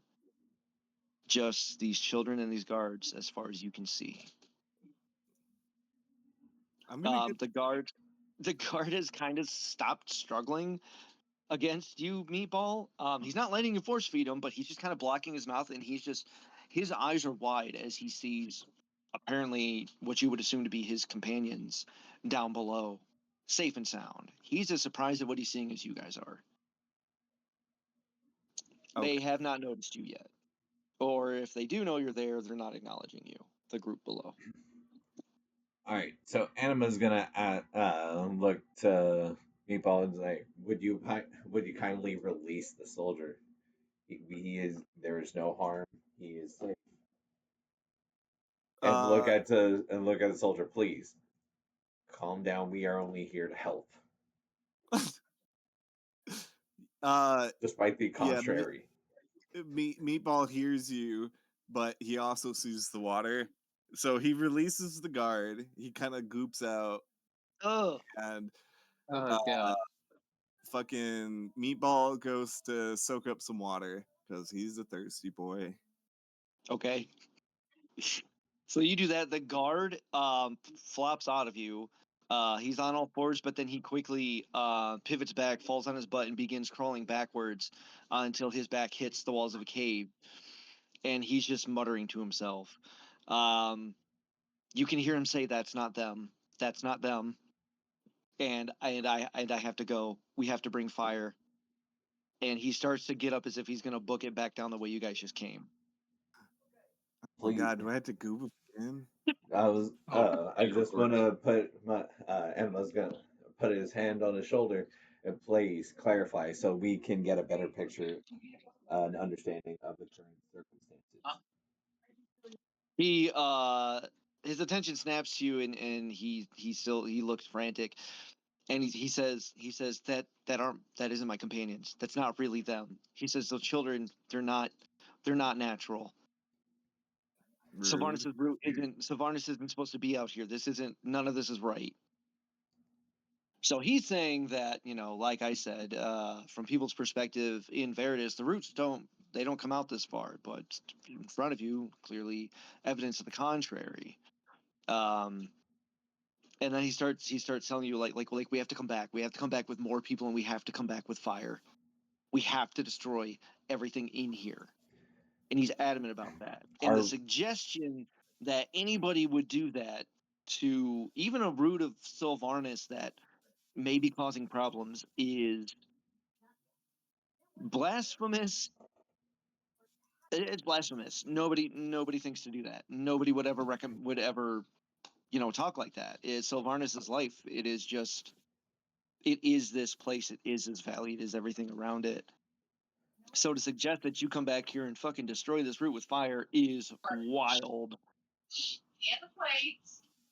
And box. My apologies. My parents just got home, so I didn't pay attention to half of that. Damn it, Joe. God damn it. I'm sorry. My mom came home and she's giving me fudge. All right. As long as there's something to get out of it, I guess. So basically, the guard is telling us that there is something wrong with the guards that we see near the Bungrel children are not the companions that he knew. He is frantic. He is freaking out and says that we all need to get out, come back with more people, and fire. All right, so I ask him. Oh, so if you hold on, Joe. So if you missed the part, the suggestion that anyone would burn any part of Sylvarnis it's blasphemy. It's fucking crazy. It's unheard of. It is wild. Even to people who don't really pay attention to Sylvarnis, they know that what he just said, coming here and burning a part of a root, even if it was causing harm to the area around it, people would just move. Nobody would actively think to harm the tree. But he's saying that's what you guys have to do here. Sounds like a madman. So that is the significance of what he is suggesting. All right, so I ask him if it's necessary we need to burn the root. Could we almost, dig out an area around it to protect the root, but get rid of everything else? You asked the guard this? Yes. He grabs a hold of you and says, no. He shakes you. He says, we don't have time for that. All of this needs to go. I'm gonna. I don't care if it's Sylvarnis. You haven't seen what that thing does. You haven't seen what those kids do. We have to burn it all. I'm gonna cast. Ooh. Can I try to freeze the root? It is solar. So this thing is essentially, it's the size of a building. Okay. Descending from the ceiling and touching down into the basin of this this stone cave. All right. And again, that's blasphemous beyond fuck. Like, you don't touch the roots. You can. I'm just telling you how fucking cuckoo bananas that is considered in this world. All right. So this guard's about to walk away from you guys and just start heading back to Marshmore on his own. He is adamant that this needs to be destroyed and that there's no point in approaching that group of people you see. Can I start soaking the root in a hooch? Okay, I was gonna cast Slumber on the guard and just because we were asked to get as many guards as we could and get them any information on the subject. Correct. That was your objective. So, Rescue any and all guards that you can find and figure out what the hell happened if you can. Well, so I mean, we I did feel like rescue us putting them. him to sleep and getting out would probably be our best bet. Well, this is only one guard. Let him go. I was gonna say we can just tell him to report back to the mayor with his findings. We will continue to get to the bottom of this. Until further notice, please do not try and burn Silvaris. So you're letting the guard go? Mm-hmm. Okay. I vote for that, anyways. Sure. So he starts to leave. I'm trying to think of how I should do this. I should have cast Slumber on him. He starts to leave. It's all right. I'm going to use a fear. Because as that guard starts to leave, as he starts to disappear into the mouth of the cave and leave, you guys can feel a shift. You hear the clink of metal boots approaching you with inhuman speed. And as you turn, as all of you turn and your eyes meet each other before you can even look back behind you, the captain of the guard that was down below speeds past you, sword drawn, and he cuts down the guard that you just sent away. Ah, shit. And everybody who was down at the bottom of the basin is now looking directly at you. It's eerie. They are all looking at you with the same expression. The guard captain cuts down the guard. He falls to the ground. His blade is slick with blood. The captain gives it a quick wick, runs it through his cloak, sheathes it, and turns around and looks at all of you. And the look on his face is apologetic. And he says, I'm sorry, my friends. He says, I could not let that man leave here. He does not understand what he says. He says, we had given him the chance to join us in the truth, and he declined. So we had given him to the guardians of this place, and it seems that the guardians did not. It seemed that they thought it was appropriate to hold on to him. I can only assume you gentlemen were sent down here to find us. He seems like the way he's talking is like, I know what I just did looked crazy, but I need y'all to not attack me right now. He doesn't seem happy that he did it. I can tell you that much. Oh God. Anima's eyes look. Go ahead. I was just thinking of using telepathy. Since I guess I wouldn't know because of the other deep root defender. You know that it was a child. Well, yeah, the and guard. I told you guys. He did share that. Oh, He okay. heard the voice of a scared child giving that thing instructions to protect them, whoever them is. We. I'll use telepathy on the guard. Okay. So what exactly does telepathy glean? Can you read it to me? It just opens a line of communication with the target, and it lasts until the next rest. Okay, so you're not reading his mind. You're just letting him communicate with you. Yeah. Okay. Do you ask him questions? You let him know you've made a connection, like, hey, don't say out loud, or to the captain? Yeah. Yeah. I say I opened a line of communication through my yeastiness. And I Yeah. And I want to make sure you're okay because I'm freaking out. I don't know what I am, What? but there was a wizard in a tower and he created me. Now I'm in a cave. Oh my god. So he gives you a quizzical look. And he says in his mind, cautiously, he says, "Well, my friend," he says, "you couldn't have come to a better place to find purpose and the truth of the world, so congratulations. This is the one place in all of Virdis that you should be to find questions." He says, "I arrived here only 2 days ago, and I have learned so much and had my mind opened to so many different possibilities and the truth of our world." Now, Meatball, that strikes you Yeah. in that he says he's only been here 2 days. It's been 2 weeks.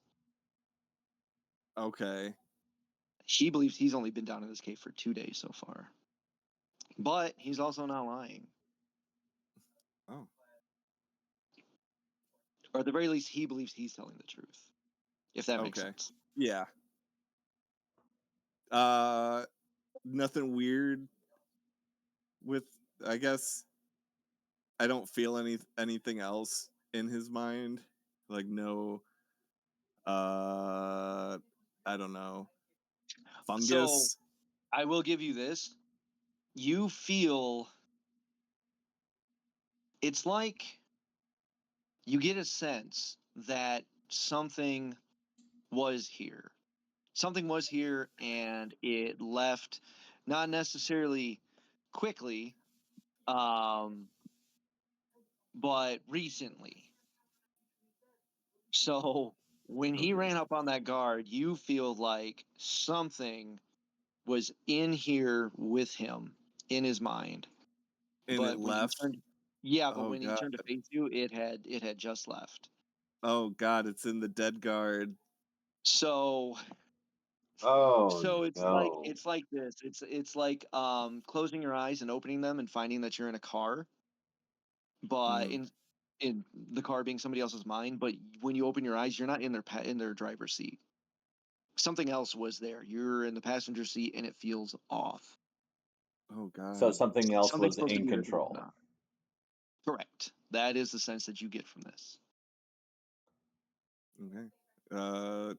I oh god. I convey that to the party and I whisper, it had sex with his mind. Oh my god. That's how you convey it to the party. Yeah.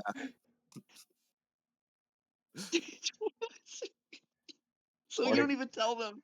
You don't even tell them that you use telepathy. From there, you guys just quietly stared at each other, and then he looks at you and says it had sex with his mind. Okay. Anima without skipping a So beat. Confirmed. Fornication with one's mind achieved. So from here, uh, you can hear a voice, raspy and small, Mhm. echo out from the bottom of the basin as it says, "Captain, who are our new guests?" Ugh. Um, and he walks right past you guys. He's not concerned about you attacking him. He feels perfectly comfortable near you guys. He walks to the edge of the basin and he calls down. He says, "New potentials." He says, I'm welcoming them here. Unfortunately, Private Hobskins wasn't. He still did not wish to join. Okay. He turns to you at that point. The captain. He says, "Come." He says, "Come, talk with us." And he's trying to usher you down into the basin with the other group of people. With the So number of guards and the Okay. 2 fungal children, right? as Yes, 2 fungal that would be children and a total of 4 guards, including or 5 guards, including the captain. so as he walks past us and he goes to lean over the edge to talk to them, Yeah. I whisper towards Anima and Meatball, I feel we should go quickly. Uh Meatball goes with them, with the guards. He thinks everything's fine. Yeah, Meatball's like, didn't you guys hear him? I can find purpose here. Of Yeah, course they didn't hear that conversation. exactly. Oh my god. Do you relate any part of your conversation with them other than it had sex with their mind? With his No. Okay. Why would he? All He right, doesn't so know. He's a golem of bread. He don't know no better. right, know so Joe's character is saying you guys should leave. The captain is openly trying to tell you guys like, hey, come talk with us down here. What are you guys doing? Meatball's going.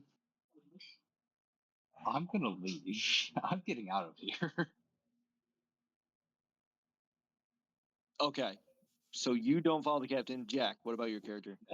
Well, our original goal was to find out what happened with the two companies of guards and the children, the two fungal children that they were following. Yeah, we have everybody here except minus one guard. Oh my god. So you don't follow him either? I'll follow. What's the worst that could happen? Okay, so you two move to follow the captain. Joe, your character does not. I am going to cast Mysterious Mist. So I'm gonna make a spellcast roll. Hope Hold I on. get a 13. Before you do that, Hold on. I'll use a fear because I'm technically interrupting you. Before you do that, the captain sees that you aren't moving to follow him like the others. Mm-hmm. The next thing you know, when you look at him, his eyes illuminate with a green glow. You can no longer see his pupils or his irises. It's just his eye is just a luminous green. He moves to the other side of you, essentially blocking the cave, and he draws his sword a little bit. His eyebrows furrow and push up with almost a pained, empathetic look as he says, please, I don't want to hurt anyone else. In the way that he speaks, it is his voice, but it sounds like it's coming from somebody else. Do I hear anything in his mind? Yeah, you hear what he just said out loud in his head first. Okay. So someone's in the driver's seat again. Okay, then Are we able Then to I'm hear gonna- any? Are Anima and Meatball able to hear this? Correct. Right. But the captain said yes. What? You're seeing this play out in front of you. Yeah. I want to take a look and see if I can notice anything about the two fungals. Okay, yeah. So when you turn and look down, you see all of the other four guards have their hands on their weapons. Their eyes are also glowing green. Oh, Um, the golden fungal child has his hands together and he's kind of wringing them and his wrist. He looks very nervous. The pale one still has that look of like fucking whatever. But he does glance over at the other fungal child, and if you had to put an emotion on it, it'd be disappointment. Oh god. Okay, so um could I cast telepathy on the guard, the captain in front of me, and try to reach further to open telepathy with what is talking through him? Or the child. Yeah. So yeah, that's what we had touched on before. I will let you do that. Cool. But you'll have to spend a stress in addition to the hope because you're using something in a way that it wasn't meant to. Yeah. Okay. Yeah. Oh. I do that. And I ask this presence in the guard captain's mind, why is it so important that everybody has to stay? What do I have to do with this that could potentially pose a threat to what you're doing? Because I mean no harm. I just came here So to find out what was happening. you hear the small voice of the same child. Say, brother says we can't let anybody leave. We're special. People can't know about us. Why did you fight the defenders? Why didn't you leave? They were supposed to chase people away. Nobody else was supposed to come down here. Oh, God. We have But to he's kill saying the... people simply can't know about them. Full stop. His brother said that they're special and nobody can know they exist.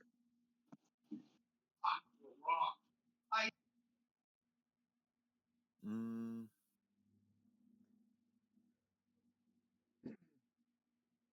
Hmm.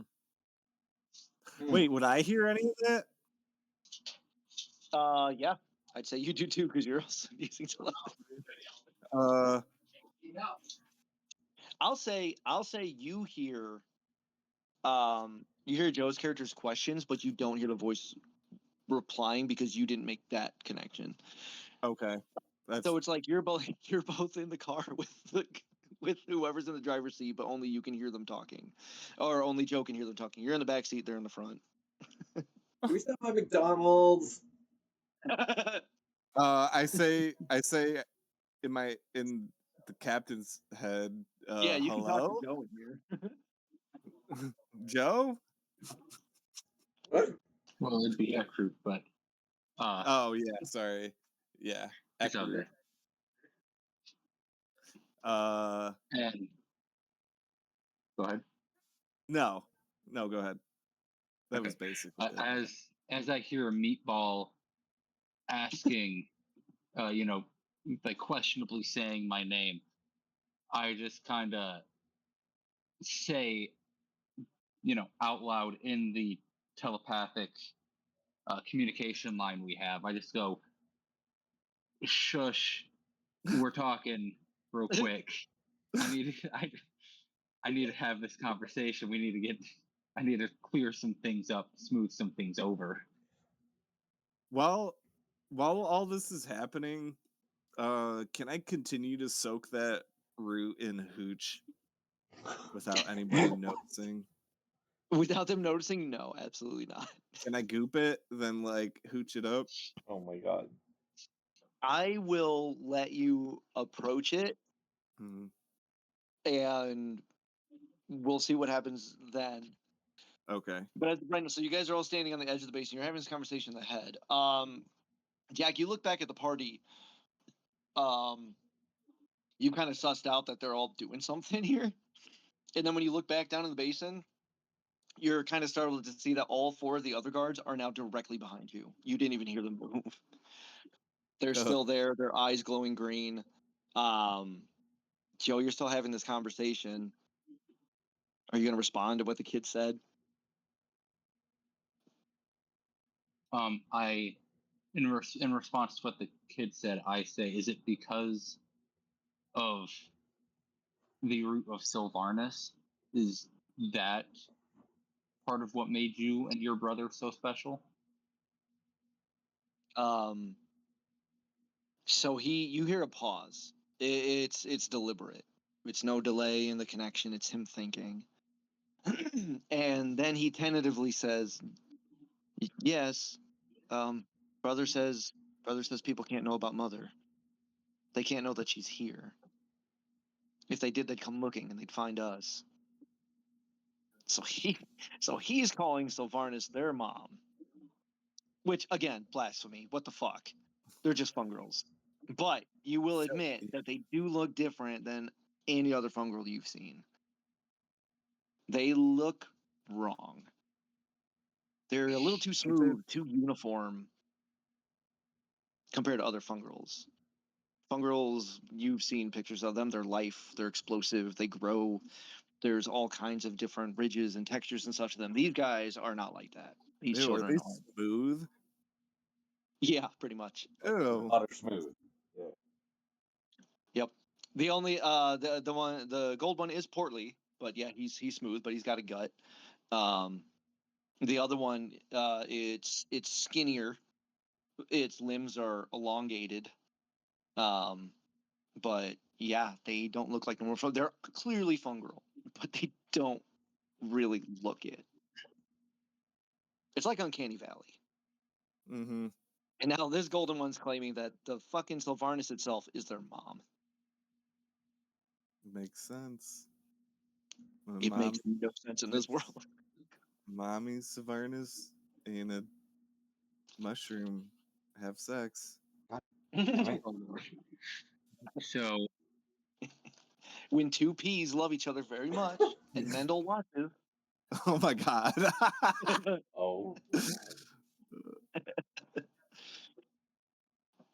So I approach uh, the thing. Okay, so you walk down the basin. Yep, towards the thing.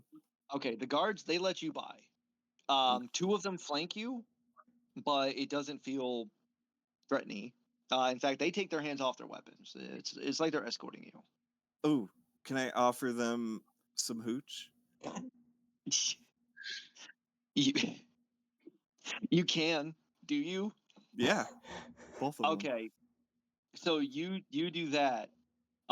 You offer them hooch, and you see the golden fungal child look at his paler brother and say, "Hooch?"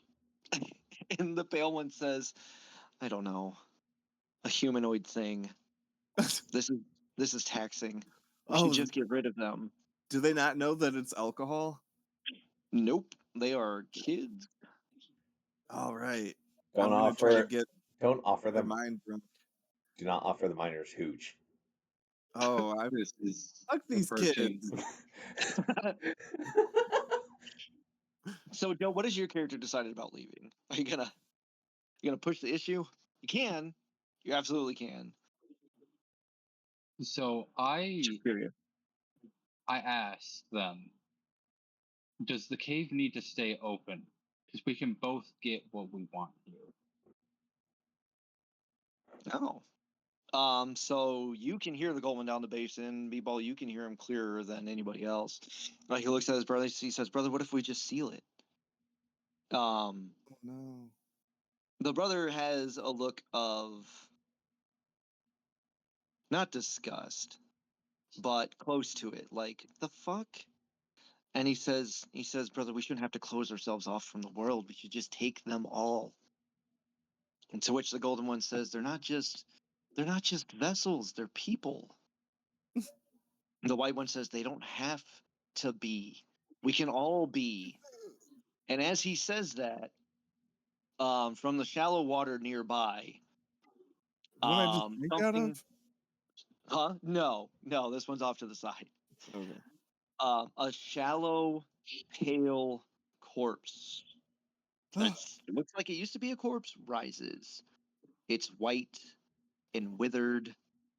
You guys have seen these things in the main campaign. When its mouth reaches the water, you can hear the sound of wind on a field of grain. And then another rises. And if you're counting, nope, then another. Yeah, 4 of these things rise up. And that is 10 guards.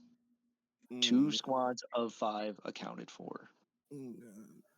So we found every single one that went missing. Yep. And these 2 fungal children seem to be arguing about how valuable sentient life is. The 4 that just rose up shamble towards the pale child, and he says they can all be like this.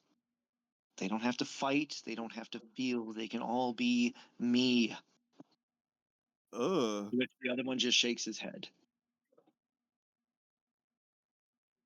So at this point, I can infer, like, Ekruk can infer that he's having the telepathic communication with not the pale one, but the other one, the skinnier one, correct? The portly gold one. Yes. The portly gold one. Thank you. I thought you said the gray Yep. one was the portly one. The gold one. No, That's the what gray one is gaunt, and it's got elongated limbs, and it has Oh, like the okay. samurai. Okay. Just crossfire. Got it. So yeah, he has these hollow things that don't speak. He says they are all him. The golden one says they're not just vessels to be used. And you can also infer that what the golden one is doing differently is he's not always in control of them. That was the captain speaking. The captain's fine. Okay. He just seems to have So, lost time somewhere in the process. Where on this little map are the fungrels? 1 second. The children? Yeah. So on the map, if you, I don't have Foundry open, but essentially they would be at the center, the root directly behind them. The 4 shambling things would be next to the Pale Child. 2 guards flanking Meatball, 2 of them flanking you, Jack, and then the captain in front of Joe. We'll say the captain, Joe, yourself, those 2 other guards are far away at the mouth of the entrance of this place. So the golden one is the one that actively controls the other guys. The Mm-hmm. The ones who still look gray alive. one, yeah, the ones who still are alive, or at least look it, are the ones Yep. controlled by the golden one. Okay. Yes. And the white one he does not want to collapse the tunnel. But the gold one is in favor of it. So I asked the gold one, still in telepathic communications. Yeah. It doesn't have to end the way that your brother wants it. Everyone doesn't have to become what he wants. You can have it your way. For one, by what it seems. We can both get out of this the way we would like to. Shit. I will tell no one about this. Just make sure I can get out free. Roll presence. Roll persuasion. All right. The That would DC is going to be 15. If any, it's up there. Oh, I got a fucking 14 with hope. I was so close. Ooh. And that was with my presence modifier. I'll have him re-roll. Oh yeah. Yeah, reassurance. Wait, does that? I don't think it uses hope. No, once per rest. Okay, when you perform an action roll, but after consequences take place. It's before consequences. Oh, it's after the roll. Sorry, before consequences, if I remember. Yeah. You're right. Alrighty, second time's the charm. That was significantly worse. That is a 6 with hope. All right. So that 14 with hope. You give up that hope, and you give up another hope, and I'll let it succeed. Deal. Okay. So you say that, and you can feel a shift in the mind of this captain. The captain steps forward along with the other 2 guards that were flanking Jack. Those 3 start descending into the basin towards Meatball and the Fungrel.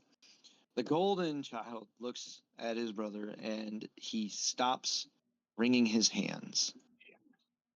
And he says, No, brother, this doesn't feel right. We can just collapse the cave and we can just live here. We can have our own people.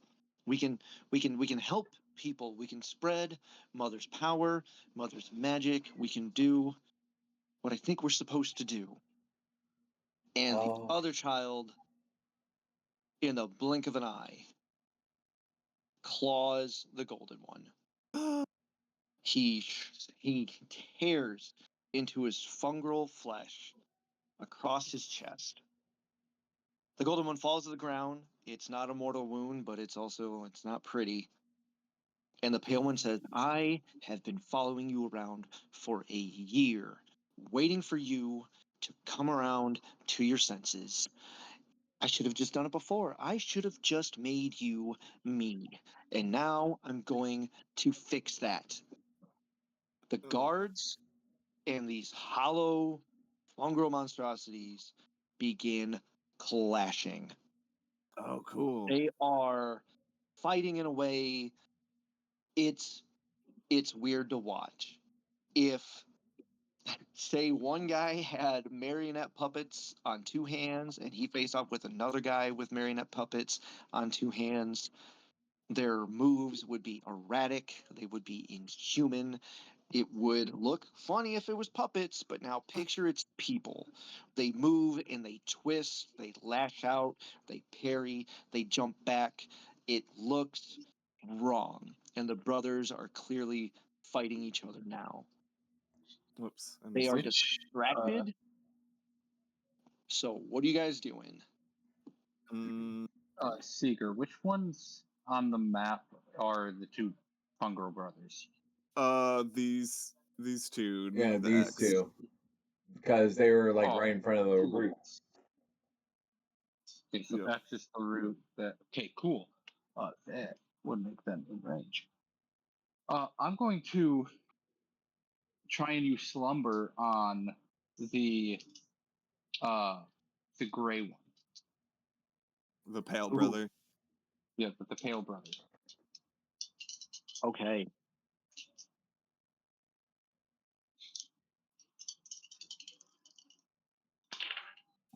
Oh shit, that's a 9 with fear. Oh, okay. All right. So that fails. So you attempt to put the pale brother to sleep. He's not participating in the fight. He's standing there as his hollow, whatever you want to call them, are battling the guard, and the golden child is holding his chest and slowly stepping away from the foray. Your sleep spell hits him, and it almost looks like he's about to fall to his knees, and then all four of the pale ones twitch, and he rights himself before he hits the ground. It's like,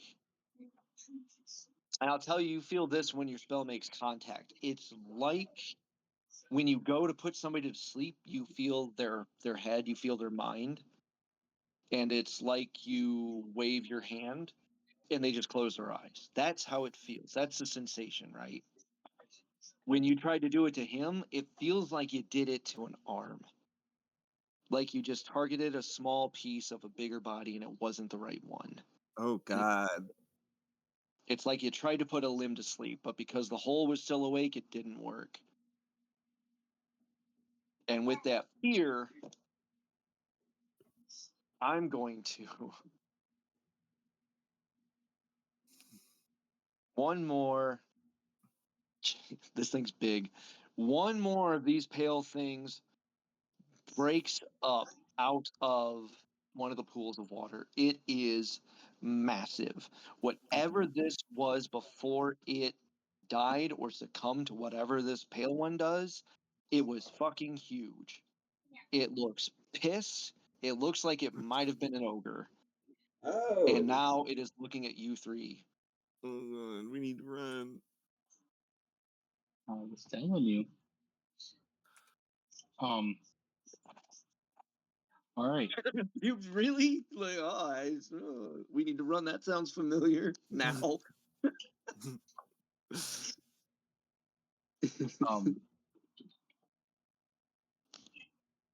Yeah. So Ekruk makes his way towards the tunnel we came from.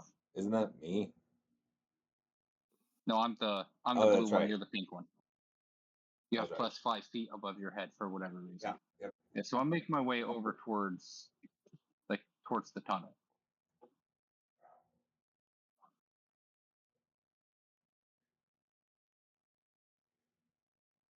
Okay. And yeah. Before you dip out of the room, Okay. I'm gonna spend a fear to interrupt.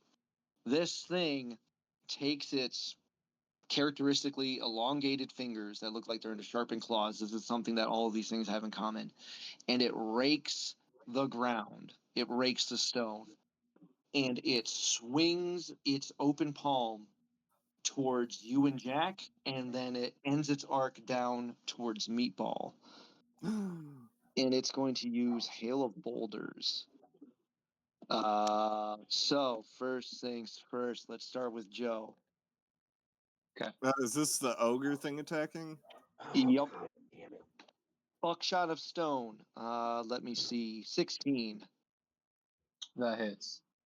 Okay, let me roll damage.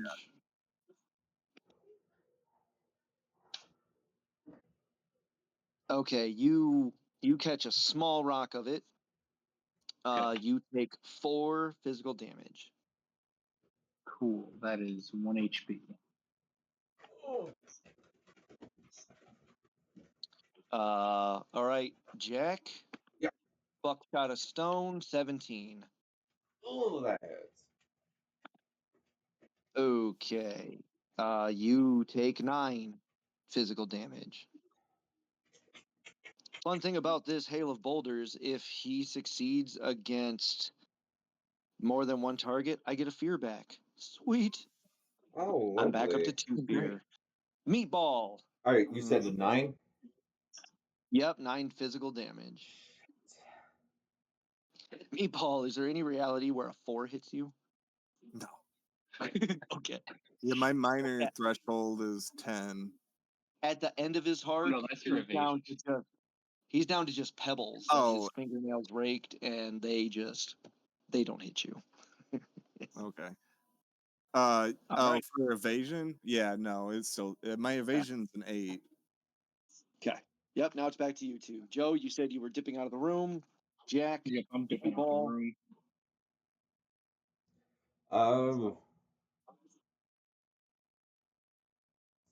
Shit.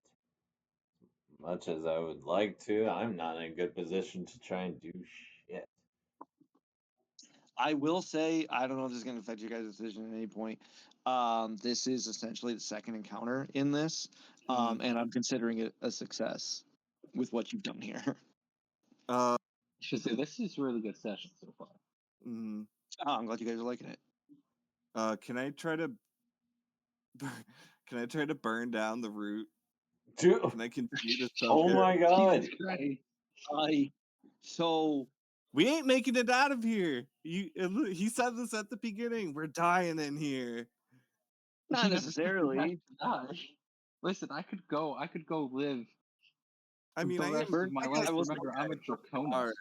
All right. burning the root is a feat beyond what any of you can do. Okay. I wasn't there for that. I'm gonna run further in then. Oh, okay. I would be running. Further in. Yeah. Okay. Yeah. I will come back to you in a second. Jack, what are you doing? All right. One, I'm going to use clarity of nature. So once per long rest, you can create a space of natural. Oh nope, can't do that. I need a few minutes. Oh wait, no, I'm sorry, not clarity of nature, regeneration. Oh. So basically, I'm gonna burn 3 hope, and basically touch a creature, spend 3 hope. That creature clears 1d4 hit points. So I will burn 3 hope if I can use that on myself. Okay, yeah. That's not the one that takes minutes, right? Or No, does? that was the other one that I thought I was gonna use. Okay, so a d4, d4, d4. Oh, sweet. 4. And I am back to full health. And with all right that, I actually want to be right behind Meatball. Yeah. Okay. So how far? Why can I not? You're double clicking for some reason, or pinging. I got you. So we can say, yeah, Joe. I was just gonna help them, but they figured it out. Okay. So we've got Joe exiting the way you guys came in. You two are trying to run deeper in. At a glance, you can't see anywhere to go. like nothing stands out as another entrance or another tunnel or anything, but you do see the Golden Child now actively fleeing from the fight, and he's heading somewhere. Is he going towards us? Or coming No, towards us? he's going away. He's going deeper in. He seems to know about something. If you guys are going to try to find your own way out of here, you're going to have to do some rolls, or you're going to have to look around while this craziness is happening. But the Golden Child seems to be beelining towards something he knows about. It's your call what you want to do. That's just what's happening.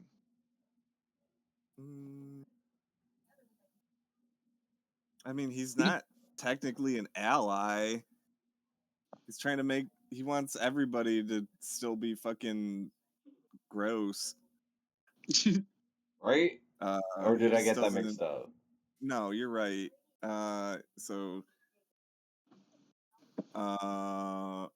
But following him could be a good idea. I was going deeper in the tunnel. In this map, there's only 2 exits, but if there's a third, I don't know. I don't know what to do. I'll pass it for now. Okay, so the little golden one is running off. Am I able to, and all the chaos, am I able to keep track with, keep my eyes on him? Trying to keep your eyes on who? The little fat kid. The golden one running. Oh, but you're not following him, or you are? Not at the moment. Okay. Okay, yeah, if you guys aren't following him, he disappears behind an outcropping of rock. Far to the edge of the basin. To the edge of the soldiers basin. fight on. Like where the water is? No. I'll follow him. He's fleeing. He knows to get out. Yeah, if you round the corner, you can see him. He squeezes himself in between like a crag of rock. Something that would make a normal person think, fuck that. But you can make it through. It's just gonna be tight, and you don't know where it goes, and you don't know how long you'll be in there. It's like cave diving. Who the fuck would want to? Yeah, I'll follow. Okay. Jack, what are you doing? Oh, you guys can all split up. We are reaching the end of the session. Mm-hmm. Whatever happens at the end of this, multiple different things can happen. All right. Yep. I will go ahead and I will. I don't know. Oh. Follow. So yeah, no, the gold one was the one that was trying to control everything, not the gray one. No, the gray one was trying is to the one that control wants to everything. control everything, make it him. The gold one is the one that still wants us to have a sense of self at the very least. Yeah, the lesser of 2 evils is what it sounds like. So the lesser one is the one that me and Meatball are trying to follow, right? Yep. Okay, cool. That makes this a lot fucking easier. Mm-hmm. All right, so you're following him.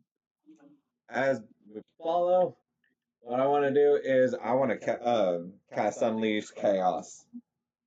Nice. Towards the gray one. Okay.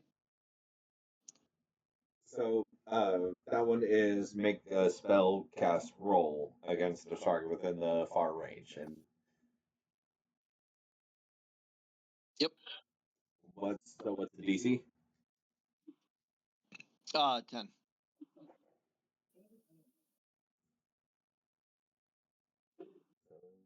Six, that is 13. Okay, you hit. Roll damage. Burn my last token for a nice little D10.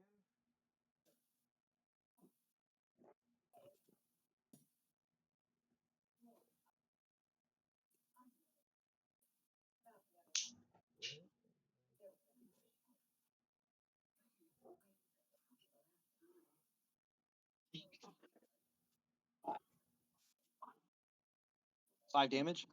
Yeah. Okay. So it was Unleash Chaos, right? Yes.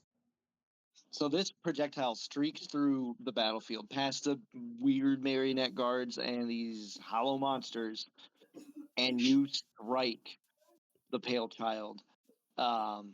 He gets hit in the face.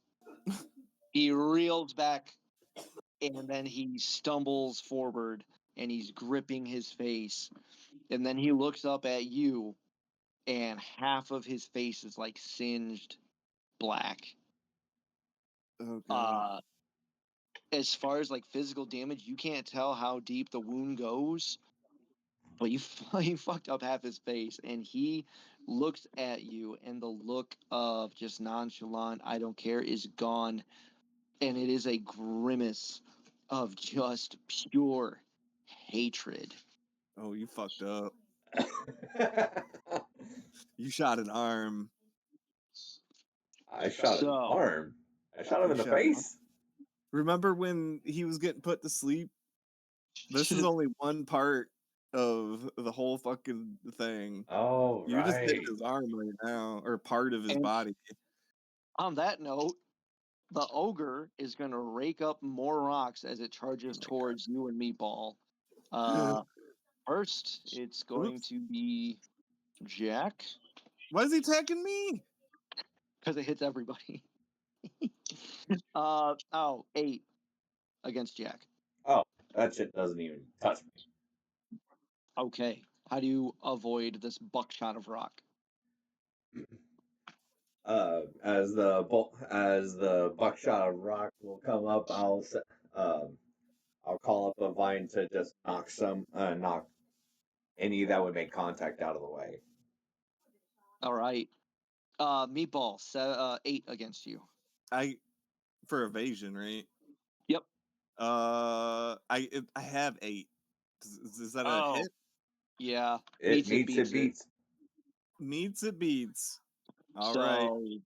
D10 physical damage. 2 plus 2, 4 physical damage. So 1 HP. Yep. I'm gonna crust it up. Okay.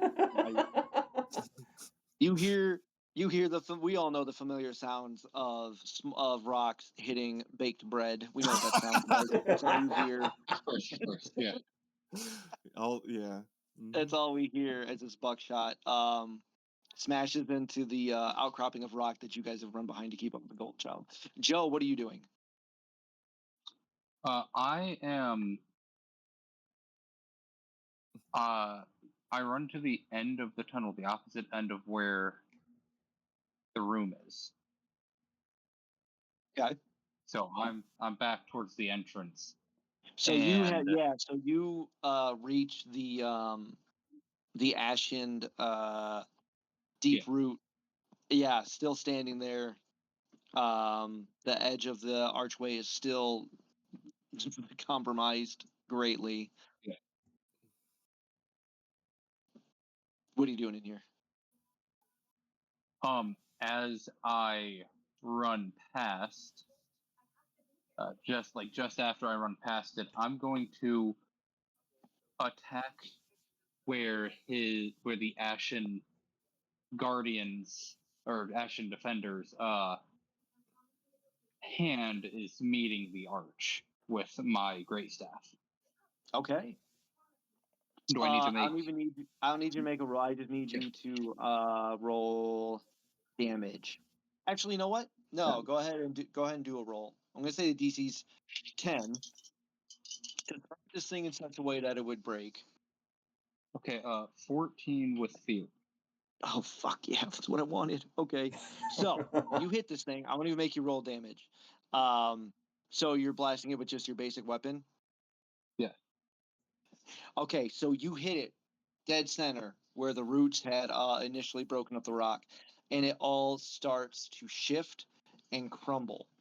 As the rocks come piling down and the dust starts to kick up, a figure lunges at you from the other side. Oh no. And what I call him, Hopscom, who is still looks mostly human, the guard that got cut down. But his skin has started to turn a pale white, and it has begun to flake and become Yeah. mushroom-like. Ugh. Clearly the newest reanimated member of the Pale Childs, whatever you want to call it. 11. That misses. Okay. Yeah, he lunges at you. It's awkward. This corpse obviously isn't used to its new proportions with its elongated claws that are its fingers have already started to form, and yeah, it whiffs. I will bank that fear, and we will move back to Meatball and Jack. You guys squeezed through the crag, right, to keep up with the Golden Child? Yeah. Yep. Can I like break off the crust that I held up as a shield to kind of block our backs? Yeah. Yes, you can. All right, I'll do that. So you're like wedging it in the crag. Yeah. Okay.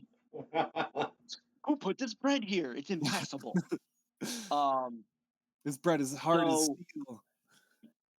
So this path that you guys are on is, oh god, it's tight. It is tight. It is not comfortable. There's no backing up. For unless Anima turns into a cat or a smaller animal, this is for anybody else. This would be fucking awful. These are close quarters. The Golden Child can just barely fit through here. That'd be fine, right? Yeah, you're Okay. fine. Gorpin I just want you to know how narrow this is. Okay. And you are traveling for minutes through this narrow passageway. It never opens up. It's just a long, narrow crack that seems to ascend. You guys are crawling your way up. Finally, you come to an exit. It's smaller than the entrance was. You're able to squeeze through. Anima, you're going to have to change it to something if you want to get through this, or you're going to have to blast rock out of your way. Can I help him by lathering up the No, dude, don't worry about it. I'm just Okay. turning into a mouse. Okay. Bless you. You turn Really help into you turn into a mouse. mouse? I shove sourdough in there. You guys both pop out of this tiny hole, and you see the Golden Child sitting with his back propped up against it. You can't mistake it for anything else. It's a part of a root. It is. There's only about 10 feet of it, almost a perfect square that's visible. He's got his back to it. He's touching it. There's a faint glow from behind him, and his chest is knitting shut. He sees you two, and the look on his face it's sad. He's obviously upset. He huffs out a small exhale of relief as his wounds stitch together, and then he just sullenly looks at the ground as he says, brother doesn't know about this place. Brother doesn't know that mother's here too. He shouldn't find me here.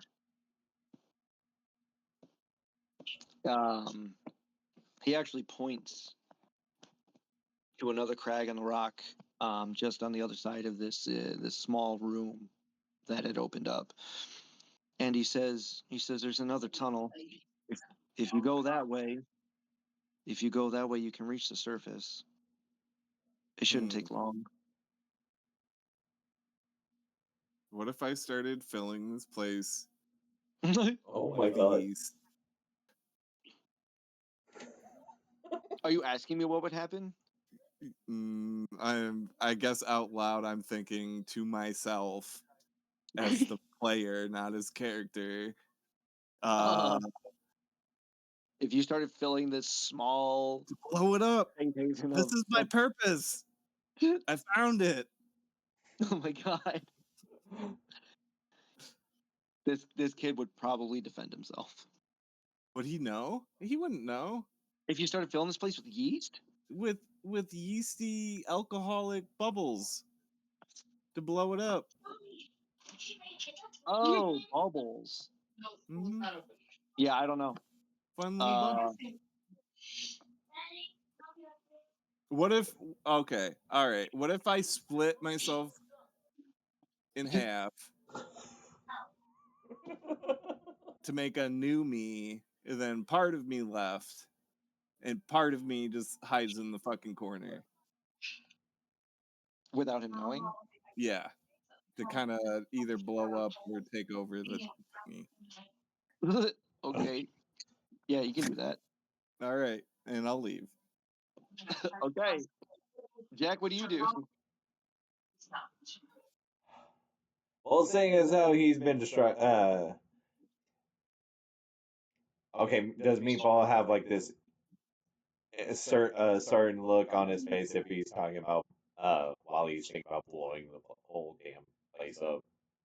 He would be happy. He found his purpose. Yeah, every time some Meatball smiles, he Anima knows that something's gonna go up. So yeah, no, he's gonna You follow know the what? other half. Before Meatball leaves, I'm gonna say the kid looks at both of you guys, and yeah, he's so upset. He looks at both of you and he says, "Would you stay for a while?" I point at the blob in the corner, and I say that Kevin, I made you a new friend.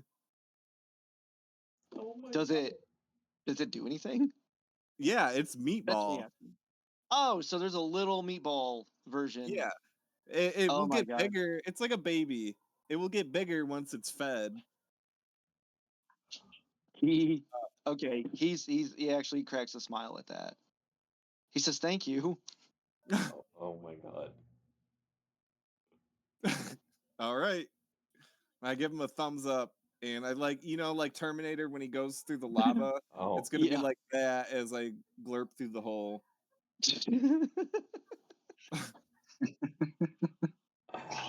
All right, Jack, what are you doing? I'm trying to process this out above the table. Oh, I say we can pop over to Joe.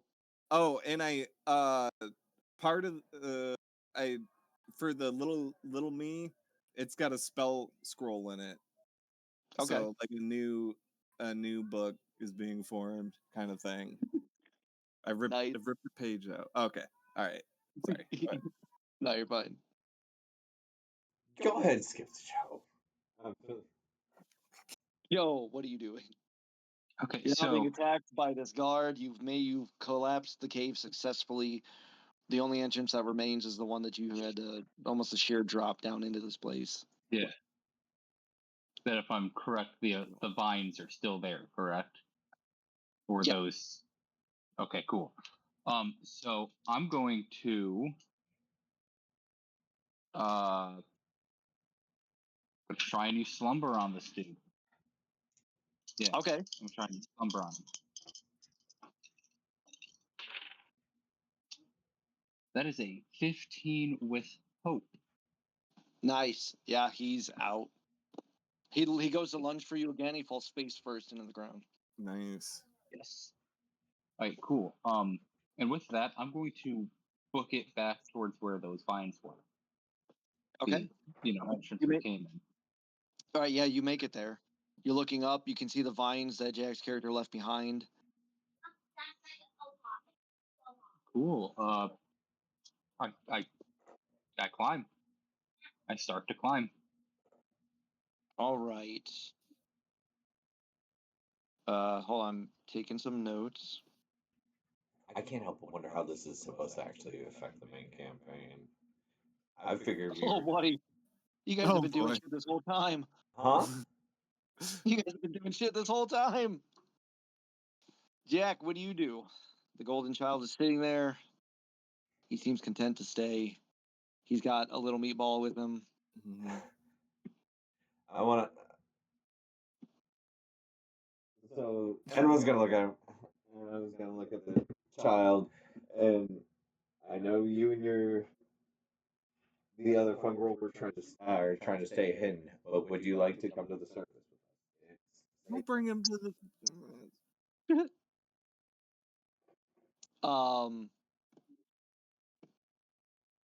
He smiles at that.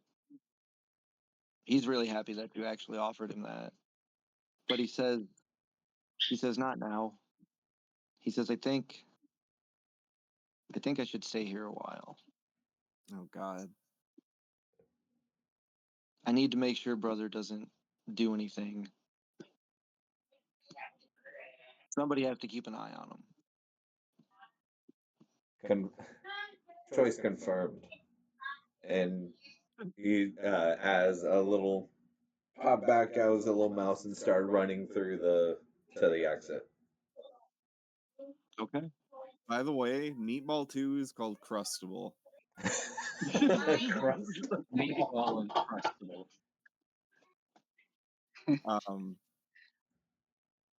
Yeah. I don't have anything else. Okay. So make a note. You leave.